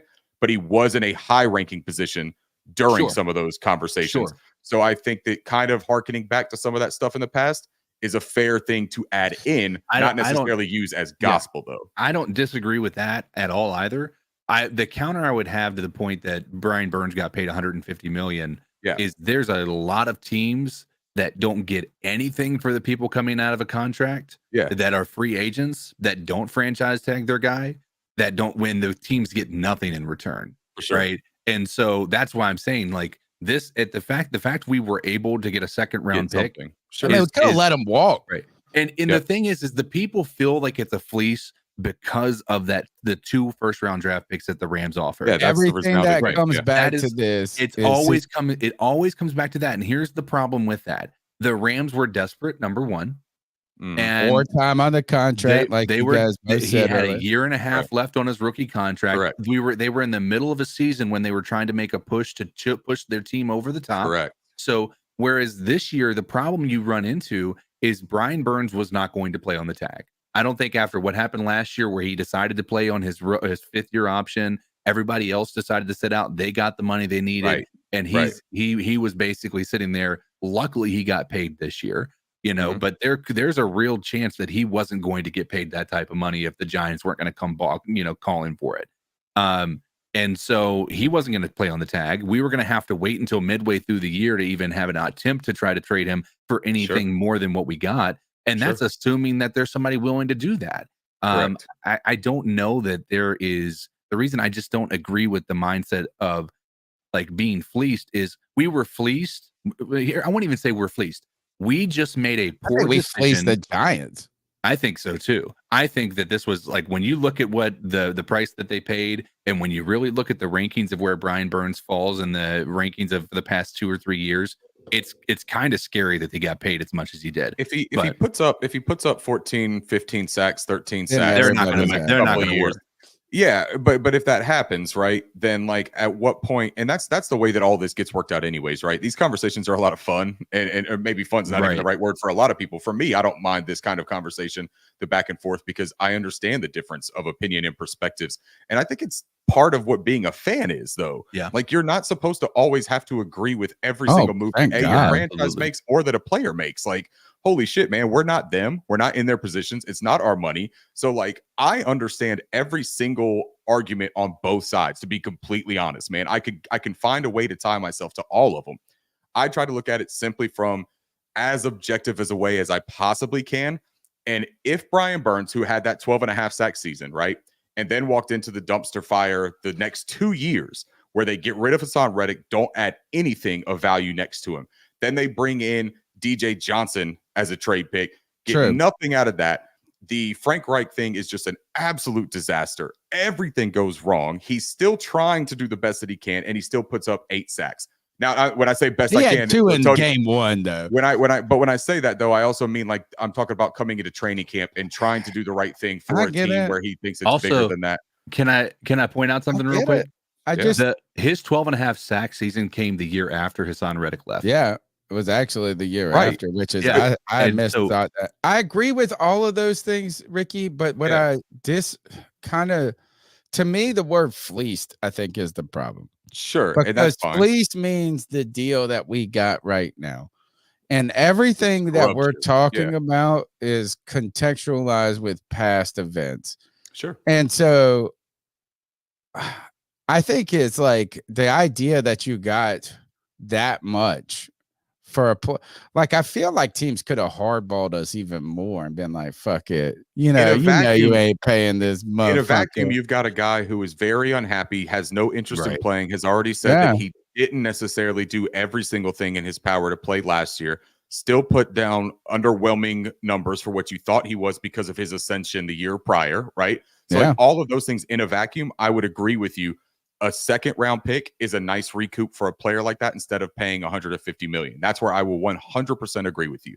I just don't necessarily operate in the way of I can remove the context and the history because that's also extremely important to how we got to the present. You know what I'm saying? I think the difference is like when we're this is where I'm again, I know we're just going back and forth, but I think this is an important part of this. We got more calls. He's got to go. The mindset of fleece though is the part of that I'm like, it's not a fleece. We made a bad decision, but the Giants didn't fleece us. We didn't get fleeced. We made a poor decision a year and a half ago. Or two. We made two poor decisions is kind of what people would say. It's not just the Rams. It's just the continued problems. I know way too many Giants fans personally in my day-to-day life that feel like they were fleeced. They weren't happy with the trade. They weren't happy with the trade. I'm actually surprised there's not more negative discussion about it, CK. Sure. And I think a lot of it is nobody really gives a fuck at this point. It's like, oh, we got a name. He's going to sound great beside Thibodeau and this and that. Here, let's take another call before Ricky's got to go. And we've got what's up, a lot to do. Espresso. I'm going to give my thoughts real fast on everything that's going on. The rule change of the head drop tackle is god awful. Like, it's what the fuck? What are we doing here? What happened to the sport I love? You know what I mean? Like I even said, like, it's going to be hard for me to watch football again. Like, to watch the NFL, like, because the whole time I'm just going to be angry. Like, what? That's flag? Like, I can't. I don't know. It fucking sucks. I hate it. I think it's the worst rule ever. It's very visual, though. It's such an easy PR move. I'll try, but I mean, good God. It's just, well, don't tell me it's for player safety. It's not. It's not at all. I see that might be getting Gilmore and Clowney up. That's cool. That's why I've been wanting, but again, like this. Today's really depressed by this hip drop. It's football. Like, eventually, I'm just not going to be interested in watching. Like, I'll watch UFO. I'll watch hockey. No, you will not. Like, this is we'll watch hockey. A real man sport. But, yeah, there's my thought. All right, so the hip drop tackle, to me, this kind of goes back to, at first, I think this is just a visual thing, is like, you see it. You know what I'm saying? Like, it's so high profile at the moment you see the person do it. But was getting rid of the horse collar a bad thing? No. I don't know how you get rid of the hip drop. It seems like momentum requires you. If you can only tackle people in this strike zone and the hips are part of it and you're running full speed. That's the only problem I have with getting rid of this rule, Ricky and CK, is that, like, how do you actually accomplish it? Yeah, to me, it's like momentum and all of this is, it looks terrible. A horse collar, that's different. If I remember 100% correctly in the interpretation of the rule that they're implementing with the hip drop, is that it requires a twist as well. It's not just the simple hip drop. Falling on them after. Rotation of falling on the lower half. Now, I'll revert back because I did not play NFL football, man. I'm going to break some news here. So I cannot speak to actually what it is like to be playing that level of football and having to completely adjust the way that you play defense, the way you've always played defense, because a hip drop tackle is not something that just was created as a dirty tackle that came in. Hip drop tackle is something that has been happening in every level of football. It's just certain plays with bigger names, and Logan Wilson was involved in multiple of them, that all of a sudden people thought he was a dirty player, so they started calling the play a dirty play. Yeah. That's not the truth. And Jason McCourty today on Good Morning Football actually spoke to it in the most perfect way that I've heard anyone describe it. And he's saying that we've been doing this. When you're chasing down a guy who is in front of you, who is a large individual, and he is momentum going his way, you are trying to bring him down. If you cannot reach and grab him on his lower body, but you can grab him up top, and you are not allowed to grab inside of his collar anymore because of the horse collar, you grab him with your whole body and try to stop him by dropping your weight. That is what a hip drop tackle is. That seems to make tackle. sense. Correct. It sucks, but it is a part of the game. What he said is he asked multiple defensive coordinators in the league right now, so how do you do this? How do you teach this? And every single one of them replied to him, I have no idea. I don't know what we're going to do. And it's a 15-yard penalty, an automatic first down. Those are game-changing. That's the problem. It's the game-changing part. Game-changing calls, man. And it's all, and there's a lot of subjective. And they also made it a call that is deemed a point of emphasis, which means they are going to call it next season. When they make a rule, a point of emphasis, they are going to call it. So there is going to be a lot of interpreted ways that this is enforced next year, man. And I'm just not a fan. It's the problem I have with it is it's now going to allow for the concern of the integrity of the game to be called into question a lot more frequently. There's going to be games that are going to be decided off of this. Like 100%, there's going to be a play that in and of itself is the reason that people point to as to why somebody lost a game. I don't like that. I slightly disagree with most people who say they're not going to watch, like even White Chocolate. I think I'm that always gonna watch. Right. I think people are going to find, if this makes offenses score more, I think that everybody's going to find this to be a more entertaining thing. But that's it. I don't love that entirely. I don't want a game that has no scoring. But to me, only scoring doesn't mean more exciting football. Right. Not at The last point that I want to make about this before we take the next call is that I feel like that, and again, Ricky, I didn't play not even close to this level. Right. But I feel like some of these techniques become more important when you eliminate the launching, the going after the knee. Like you've made it so then the 5'9", 210 guy has to go try to do this. I can't fucking launch at his head. Yep. I can't try to hurt him, and I can't go below the knees. Like what else? I got to jump on his back and look like a little baby. To me, I don't know if I remember seeing the hip drop or whatever it's called. I might even be calling it right tackle. But I also remember Muggs not going across the middle in 1999. So. And there's just so much of it, man, that's like you nailed it by saying that when you start taking away so many other aspects, you're going to have to pivot and find a new way to be effective, right? Because it's still a part of the game. And it's what they're doing with the new rule with the kickoff. The kickoff was a part of the game. They got rid of it entirely, essentially, by doing what they did. Now they're trying to bring it back because they realize that they messed up a part of the game by not having it involved. Because it was interesting. It's interesting, man, and it's part of it. It's what makes skilled players valuable. It's what makes positions valuable. Like it is what makes an entire football team, and not just a 7-on-7 show from the offense that is able to operate at will. There was another point that I was going to make, and now I completely forgot it. So well, let's take a call, and then I know you got to run soon. We're gonna get through these calls. Hey guys, happy Tuesday. It is C3 now. Kyle here. What's up, man? Just real quick, you guys are talking about the Clowney Gilmore situation. I feel like in the draft conversations that we've had, we've identified both an edge rusher and a corner as positions of need. If we get both of them, that means, even on a 1-year deal, that means it gives us another year to be able to draft people to play at those positions. So I'm all for giving them an extra year because we really don't have that many picks this year. So if we get somebody like that on a 1-year deal and eliminate the need right now, next year we can use our first or second round pick on a player of a higher caliber than what we're going to get in the 4th or 5th round. Yeah, you use free agency to set up the draft. That's basically it for me. Great show. Keep at it. Thank you. We'll take one more real quick. C3 Paisans, how you doing? What's up, my man? Shout out to all the other C3 fucking cutlets maniacs last night in there. All the guys and the broads. What is it, like 2 or 3 broads? Yeah, something like that. Well, guess what? Anyways, Joe you guys are is talking. going after him. Stephon Gilmore and Clowney is like a combo piece, a little 2-piece action. You know what I'm saying? I kind of like the idea. We could use some veteran presence on that defense. Especially since we have such a young team. I don't think bringing in some fucking no-name jobbers are going to really spark anything.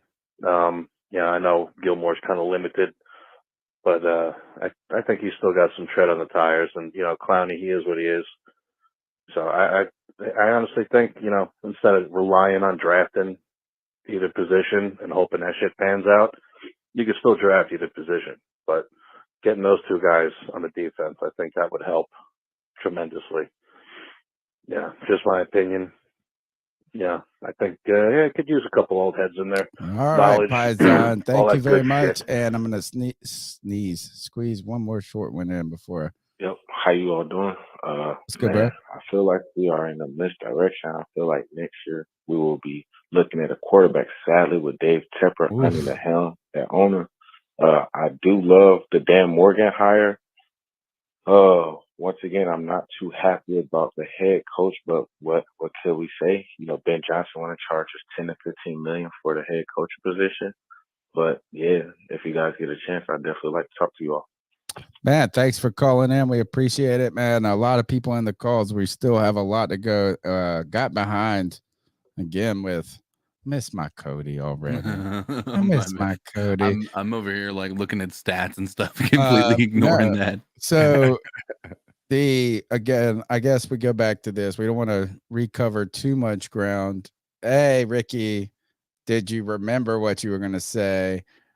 B, I had a yes or no question for you, which I forgot in the process. And C, to the caller that goes on there with, or not goes on, that mentioned Ben Johnson. I think missing on Ben Johnson is a blessing in disguise. If Ben Johnson comes in here, I feel like all of the talk, all of this, I don't know if I would be that way, but I think everybody would have this. It's just like rinsing and repeating what happened last year and expecting, be like, oh, the division is down, this and that. I really feel like we're playing with house money right now. Yeah.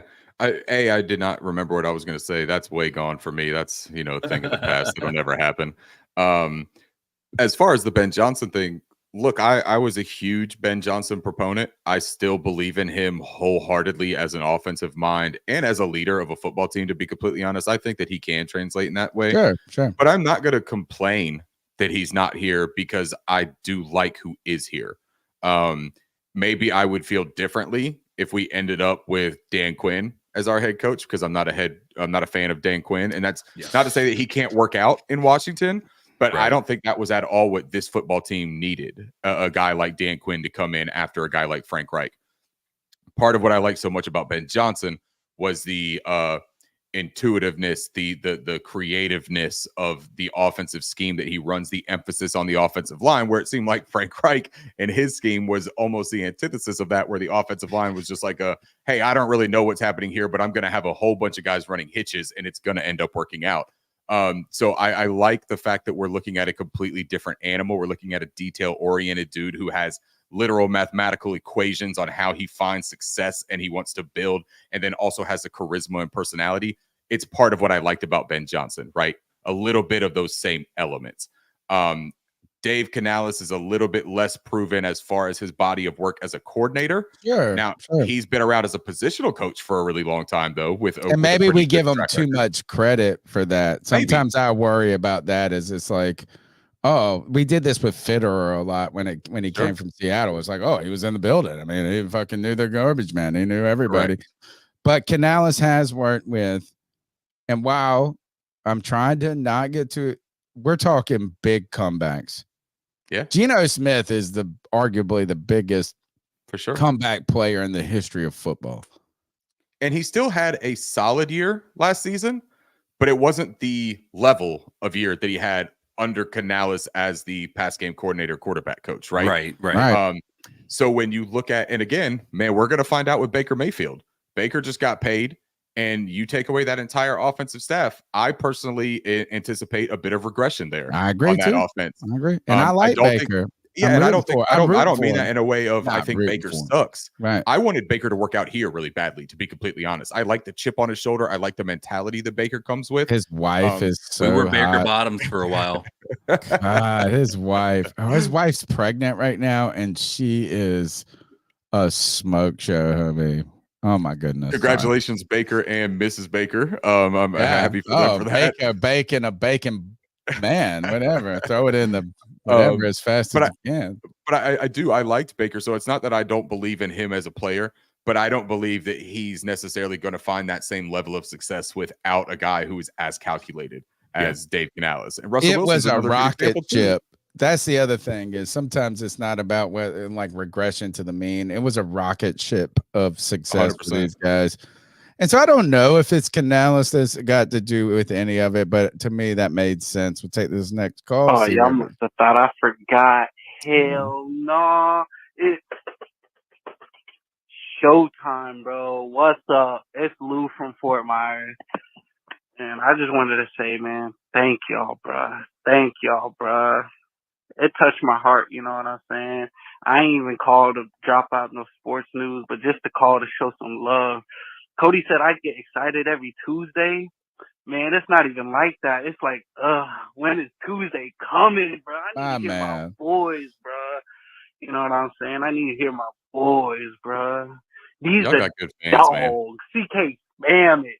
Dogs. You know what I'm saying? These are real dogs right here. These are the real players. These are the difference makers that are not on the field. You feel me? But yeah, man, I'm very touched, bro. Cody, Tony, I love all y'all, bro. CK, I love all y'all. Greg, G Baby, D, Panther Pickle, you know what I'm saying? Kristen Ledane, everybody, bro. Shout out everybody. I'm not even in the stream yet, but I just had to get this off my chest, man. Thanks I need for a shirt that says, when is it Tuesday? Because that's what I feel like. When is it Tuesday, man? It's Lou from Fort Myers. Y'all already know what's going on. They in the talks with my boy Stephon Gilmore. You know what I'm saying? So this time I'm going to have to buy a jersey. If we get a Clowney, then I'm going to get a Clowney jersey. You know what I'm saying? Like, man, I'm going to hop in the stream right now, but I had to get this off my chest real quick. Show love and everything. You know what We I'm appreciate saying? it, Lou. We appreciate it, Lou. That's Lou for Fort Myers. He's got more to say in a moment. You mentioned, and Ricky, first, I want to thank you big time for coming on. One, because you're always welcome, and just like anybody who calls in, and we're like, this is a open kind of platform show. I did message you hysterically late, and I was like, oh my God. I was like, I've even felt dumb sending a message, so I appreciate it. You mentioned that we got good fans. We do. And you know what, man, is like there, and this is just my 2 cents of anybody that's trying to get in these streets of YouTube.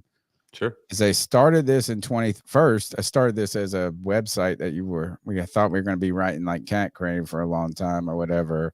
Yeah. And I realized that no one reads that, and I love to write too. And same. But I just have felt this is that, and I think that's why everybody responds really well to you when you come on this podcast, is that you have a thoughtful opinion, but you never feel like you're just pontificating, or at least I don't feel like you're just pontificating to me. And I think that that's where our fans have really just been receptive, is like, I'm just trying to work through it. Sure. You know, I'm just trying to work through it with y'all, not trying to tell you what to think. And this is where I get, and I don't know if the internet has changed in the last year or if I'm just getting older. Yeah. It's like, you don't know, Bo. You don't know. And I'm like, God, man, you're right. I don't. I don't. I just was hoping to talk about it. And Ricky, I wanted to thank you for giving us so much time to talk about it. You are a great guest. Man, absolutely. Thank you for having me, man. And don't ever feel foolish about hitting me up late for this kind of stuff, man. Look, I love talking ball. It's probably like one of my fatal flaws. right? Like I can do it just about anywhere that I am, anytime with anybody. But I do genuinely appreciate coming on here and talking. I respect what you guys have built. The duration of you guys sustaining and growing is impressive, and it's something that I admire about you guys in the show. We don't always agree on everything. I don't agree with I would hope anybody. not. I don't agree with anybody not. all the time, to be completely honest. And it says more about the people being smart that they disagree with me than it is that, you know, I'm some intelligent person because I disagree with other people. I think that it is a great thing to have an open platform and have everybody be able to discuss and feel comfortable to be different and say what they actually mean and not be called stupid for not understanding it. Absolutely. There are plenty of people that are stupid, and they let that be known very loud and clear. A lot of the conversations that any of us have had together have never even teetered on that, in my opinion. So I appreciate that with you and guys. if we gotta tell people they're stupid, where it's like you're either cool, you ain't, man. We all know you're stupid. We don't gotta tell you half the That's time. it, man. But we do want to let you not only thank you, but we want the people that have been they're our family, man. These people listen to you, and the best part about a long form podcast, Ricky, like this, because people are like, this is so fucking ridiculous. These are the people that will listen to every single thing. That's right. So tell them where and when, not only on Twitter, but they can find your podcast. And one day you're going to call me up late and say, hey, Tony, come on this show. Get you on the show, man. Yeah, you can find me. So I do my grunt work at Cat Crave. I am a contributor for a very good Panthers blog. I work with some really good people over there too. Shout out to them. But yeah, I've been slacking a little bit on that. We're coming up to draft player profile season. I get very active with that. So you'll see more from me coming if you have interest in finding out about draft prospects. My podcast is the Bow Body Show on Apple, Spotify, Podbean, YouTube, anywhere that you can find your media that you digest. And then Twitter, Ricky Bowbody and the Bowbody Show are the handles. Find me on any of that. We've got great guests so far, man. I had Vashti Hurt from Carolina Blitz on last week and got to know a little bit more about her backstory. It's a thing that I'm doing with the podcast too, man. I want to do a little bit more than just talk ball, just talk analytics. I want to talk people, man, because all of us, we have these conversations with people in everyday life, man. And like, it's because we have relationships with people. Relationships are the foundation of all of our opinions and what we give a shit about. So I want to touch on a little bit more than that. So if you enjoy that kind of thing, come holler at me, come watch the show. Hopefully I'll keep bringing things for everybody. Totally. Thank you so much, Ricky. You have a great evening, and I will message you on a Tuesday night until you message me. I can't wait, man. Y'all have a good night. Good night. Good night. CK, not actually, I was a little nervous because I saw a lot of there are calls left, but not as many as I suspected. Yo, it's Lou from Fort Myers, back with a banger. If I didn't love you, Lou, I wouldn't one of play the callers, this. I don't know who said it, but he said we're getting too hyped. Bro, Tony said it plenty of times, bro. You can't get any worse than this. Honestly, like me, I'm a delusional Panthers fan, right? So what I did is I put a pick that we would win the division and we would win the NFC, right? I've seen the AI thing say we play the Chiefs in the Super Bowl and win against the Chiefs against the Super Bowl. So I was like, oh snap. Then I also saw another stat with first time head coaching and like a rookie quarterback, they always end up going to the playoffs, right? And it happened with D'Amico Ryans and Stroud, but the thing is Bryce isn't a rookie, but I don't care, bro. Honestly, I have a fantasy draft curse, and any person I pick with my first round pick always gets injured for the year. So y'all know what I'm doing. I'm taking one for the team. I'm drafting Kirk Cousins. Them dirty birds, bro. I'm picking Kirk Cousins, bro. I'm picking Kirko. Ain't nothing wrong with, you know what I'm saying? But, like, I ain't got no grudge against Kirk Cousins, but... But we got a grudge against the Or Falcons. I could be even worse. I could be even more flawed and pick out Bijan. But I feel like Bijan ain't going to stop their offense. I got to get rid of Kirk Cousins, and they're going to have to put someone like Desmond Ridder back in, right? So, yeah, we're screwing over the dirty birds. Let me know who I should pick with my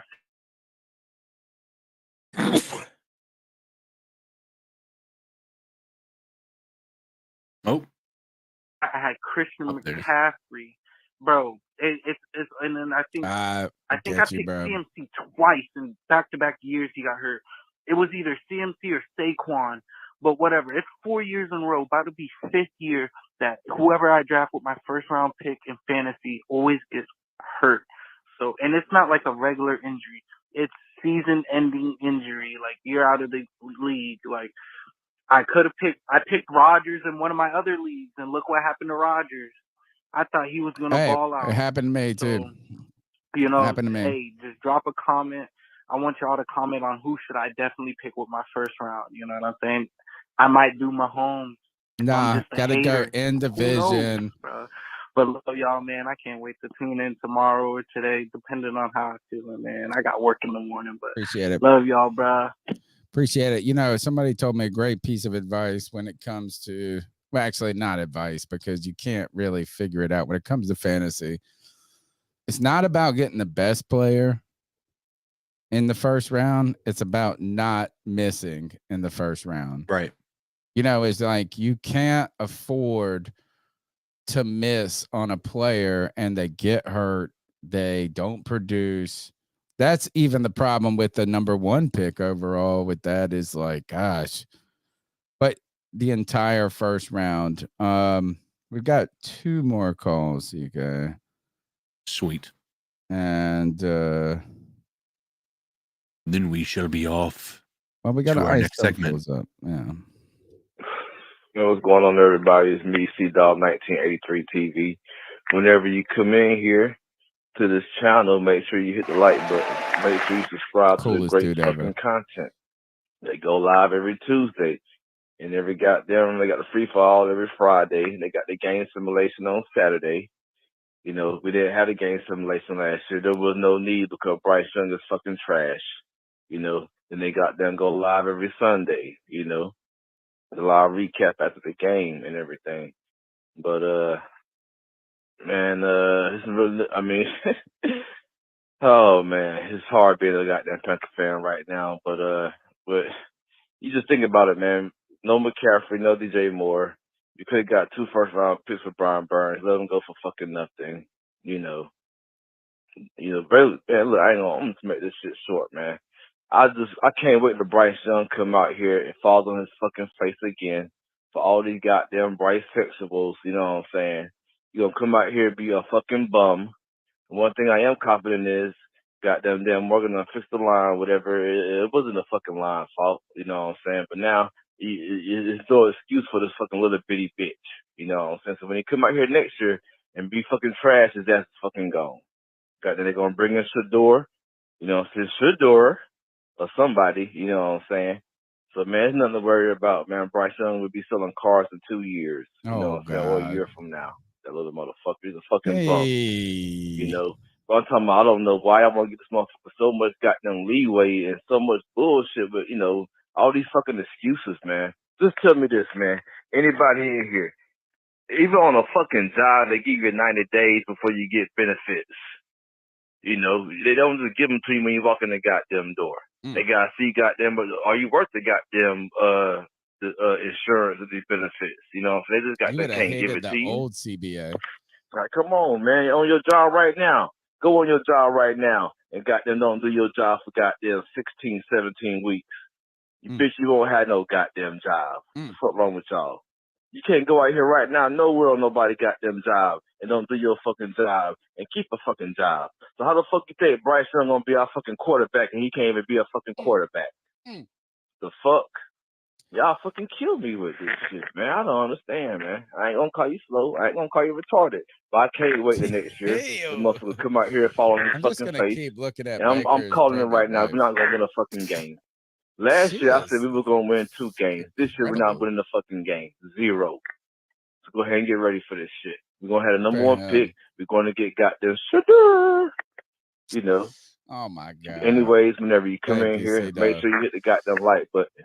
Make sure you subscribe to the goddamn channel. Thank you, C-Dog. The one thing I will remind or caution everyone, that take does not work in the old Sam Bradford. Who was the Jamarcus Ruffle? Jamarcus Russell. He ate too many Ruffles. You know what I'm saying? Is like there was a day, and I'm not gonna lie, I enjoy the structure to the new CBA where we don't have to pay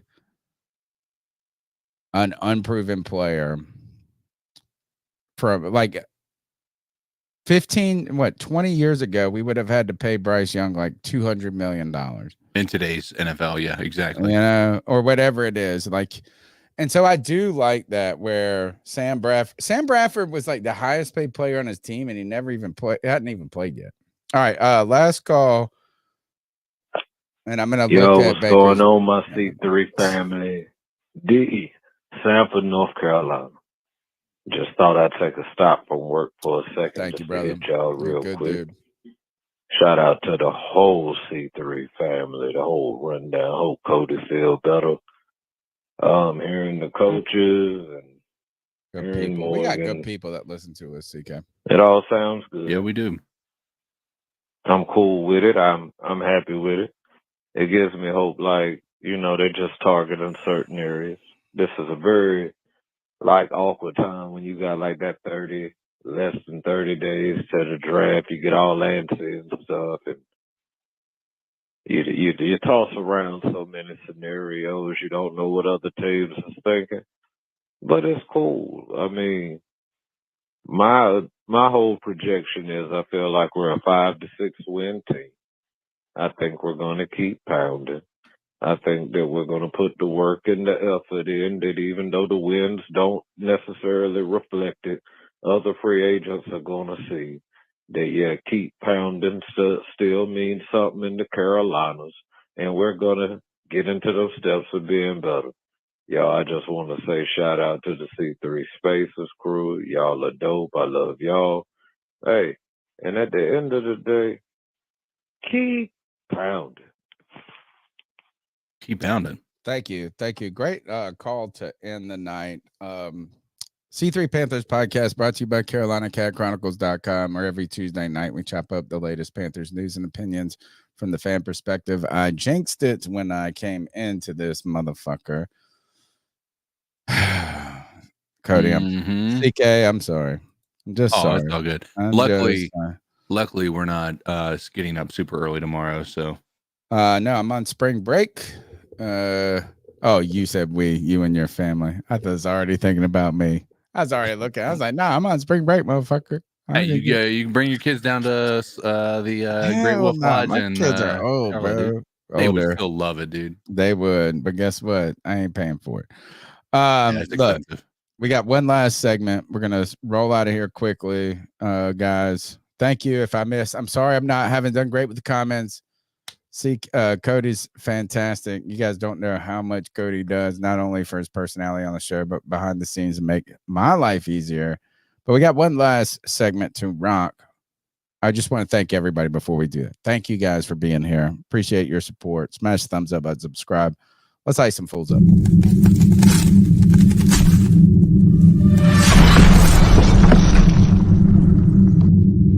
Ice up, son. Ice up. It's the Ice Up segment. It's our homage to Steve Smith. It's where we tell someone to ice up, toughen up to get it together. CK, I've got one. Do you got one? I mean, mine's just going to be maybe a little too soon, but it's about those people that fell into the river this morning because of that ship. I haven't even heard about it. What happened? You didn't hear about what? Are you kidding me? No. Didn't even hear about it. My gosh. Well, I'm going to have to pull this up then. Holy cow. That is a surprise to me. People in a river fell in. Did you not hear about Baltimore? No, I've been off. I'm on spring break. I didn't even open my phone. I don't think till like 4 o'clock today. All right. Well, I'm gonna have to show you what happened here. It was awesome. I did sleep I've been catching up on some sleep the last day or two.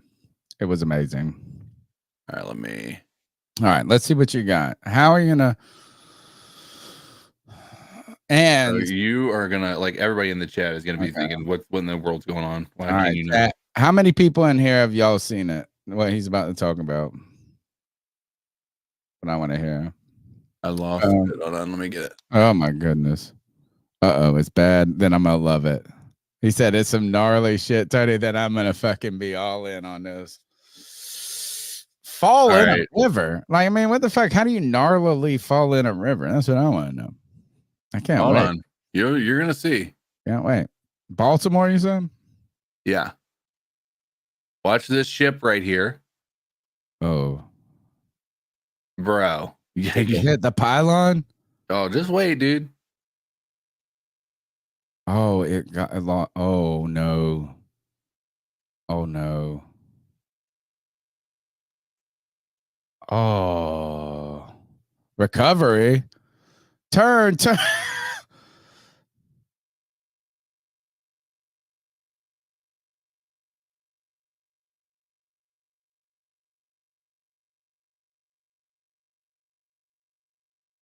Where are these cars at? These cars are about to get jumped off the.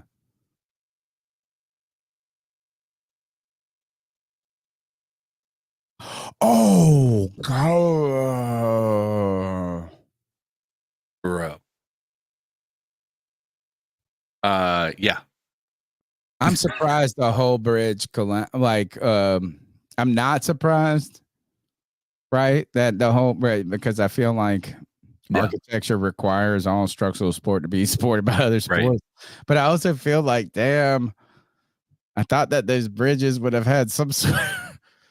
Holy, how many people died? So right now, last I heard, they were actually they said that the ship was able to get a mayday out and they were able to close the bridge, but I saw a lot of cars on there in that video just now. So I don't know, but they said at one point they were only searching for 7 people. They had rescued 2 out. But I haven't looked at the news since maybe about 1 this afternoon. So the whole bridge, bro. Like you was hoping that it would stop, like 3/4 of it would go. No, dude, it went all the way, dude. It's wild. And what's wild about it, I'm gonna go back to this. I want you to pay attention. Tim says everyone has seen it, except for me. The professor's on spring break, Tim. So what I want you to focus on is in the middle of that arc, in the middle of the bridge, you'll see flashing lights. That's this is Baltimore. There's flashing lights. That's a construction crew pouring concrete. That was right there on those in the middle. So, and I don't know. That's a tragedy. Dude, you're not kidding, bro. All right. So I'll let you finish your own ice up. Yeah, I'm gonna ultimately it's not to the people, even though the water was ice cold. They did ice up, to be fair. And as of now, they don't believe that anybody would have survived outside of the 2 that they rescued. So it's going to be a recovery. They believe 6 are dead after the collapse. Yeah, I mean, but the ice up is going to be that, I don't know. Again, the problem with this is it is incredibly unfortunate. How did the power go out? Like, how does they don't know. Worst possible time, right? Like that's the thing. Is like it's everything was at the worst possible. Dude, well, you saw it was the worst possible time, and when they did get power, they steered back into the actual bridge. Well, they're trying. He was trying to miss it, and then he couldn't. He didn't know what was going on. Imagine being that pilot. I know. The light comes on, and you're like, "Oh shit! I'm trying to hit the bridge." Not hit the bridge. God. Bro. And what I think is wild is, like, if you go back and watch it, you could see cars going across that bridge like until the last minute. And luckily I don't see any cars going across it in that last moment. TK, I wish you wouldn't have ice up picks. Your ice up. All right. My ice up pick. This shit was fucking bananas. And all right, let's do it. I'm not supposed to tell anybody about this. Okay. So I went over to Buddy's house, right? And I don't know. What was his name? Nice try there. Nice try. I mean, I'm not like great acquaintances, right? Yeah. So, man, it was Saturday night. It's probably, it was a little in the later hour, which, midnight or so, And it was one of those, I feel like, and I don't actually, first, I don't know. Maybe it's just personality types that always want to do stuff. Right. And I don't think he's trying to impress me, but it's like, hey, check out this muscle car I got. And then he's putting the battery in it, turn the bitch on. Then I'm like, oh, that's cool. He's like, get in it. And I'm like, oh, God. Right. And so then I'm like, man, you've been drinking, I'm like, well, when I drink, he's like driving in his yard. Right. Like, just got to do something next. So I'm not a gun person, CK. Yeah. And I know this person kind of is, sort of. They were. I don't constitute them as that anymore. But I was like, man, I want to go shoot guns. I want someone that knows guns to teach me about, you know what I'm saying? Like, I have a shotgun that I bought for disaster, like power goes out for like, but I've never even shot this shotgun. I own a shotgun I've never even shot. Bought it at a pawn shop. Don't worry. So he's like, oh, like I said that just kind of like hanging out, not like, oh, let's shoot fucking guns right now. Shit. You know what I'm saying? So then he's opening the gun safe, showing every fucking gun he's got, this and that. No big deal. What gun people do. Right. So we're hanging out there still. I mean, this is happening pretty quickly. He's got this gun. It looks like it's actually CK a gun that fucking you probably use on Call of Duty. It's he said it was a 9mm. It looks like a SWAT team gun. With a 9mm? It's got a collapsible stock that can go in, so it can become like a. Right. It's got, God, what is the name? It's gonna come to me in a second. Looks badass. Like it's like a car. Starts with a C, I think. Carbine. Yeah. Maybe something like that. I'm like, oh, that's cool, this and that. And he's like every gun, pull the mag out, does this, that. And we're chilling. I mean, this is happening pretty quickly. We're just like, oh, I'm like, oh, and I'm not like in there. And I am the other person. When I come to your house, like, I just want to sit and fucking drink this beer and talk. Like, I don't need to go start the muscle car, anyway. It was a carbine. So this motherfucker, he's like, here, hold it. I'm like, okay, I'll hold it. Like if it's like everything, it's always something. So I hold it. Okay. No mag, this and that. I'm like, fine. Oh, this is cool. I don't even shoot guns, but oh, it looks pretty awesome. But hand it back to him too. Motherfucker puts the magazine back in it. Right? I'm just sitting there. I'm just like chilling. This motherfucker puts a loaded magazine in this bench. Pulls it up, fucking pulls the and I don't even know shit about guns. He chambers the rifle. He chambers this bitch, and I'm like, oh God, like I might sit here like, oh, why'd you do all that? And he's like, boom, shoots a fucking hole in his own garage door. Oh my! And a back garage hit his house. Oh my God. As soon as this motherfucker goes off in his face, I was like, what the fuck is wrong with you, dude? And he goes, oh shit, I'm fucked. I was like, I didn't know you were fucked up. That fucked up. I mean, goddamn, guns. I could have, he said, it was an accident. I said, bitch, you chambered the shit. It's not an accident. You chambered it. It ain't an accident, bitch. And then I looked at the garage door. I said, because it was a backyard. Yeah. Garage. It won't like the garage that's connected to your house. It's like one in the way back. I said, if that motherfucker hit my truck, I am going to fucking shoot you. And I grabbed that light. I was looking out there. I just paid my truck off, bro. And I was like this. And you should have seen his face turn white because it sobered him. I was like, I didn't even know you were, like he was like, oh, I'm fucked. I was like, bitch, what the fuck? It's like, I'm sorry. No, I was like, that's just, you know what? He tried to explain it to say, I said, bitch, shut the fuck up. It's not an accident. It might be a mistake, motherfucker, but that won't no accident. That ain't an accident. I said, I don't even know shit about guns, but you put the bullets in and you go, and then you, done. Shot a hole in his garage, dude.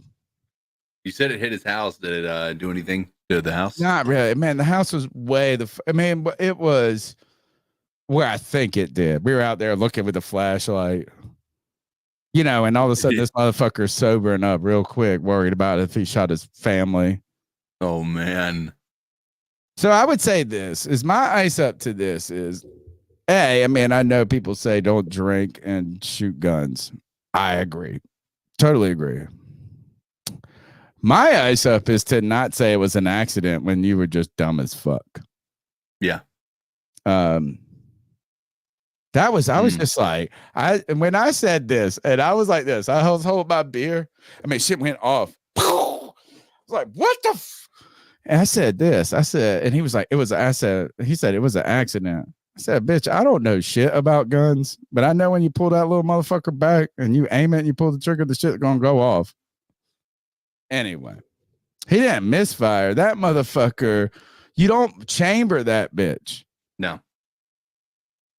Like, I don't know. There's no excuse for it. Anyway, that's my sub. CK, thanks for hanging out. Let me find this. I don't know. I think there's an outro. I haven't, you know what? Oh, he's so cool. Let's get the fuck out of here. See you guys.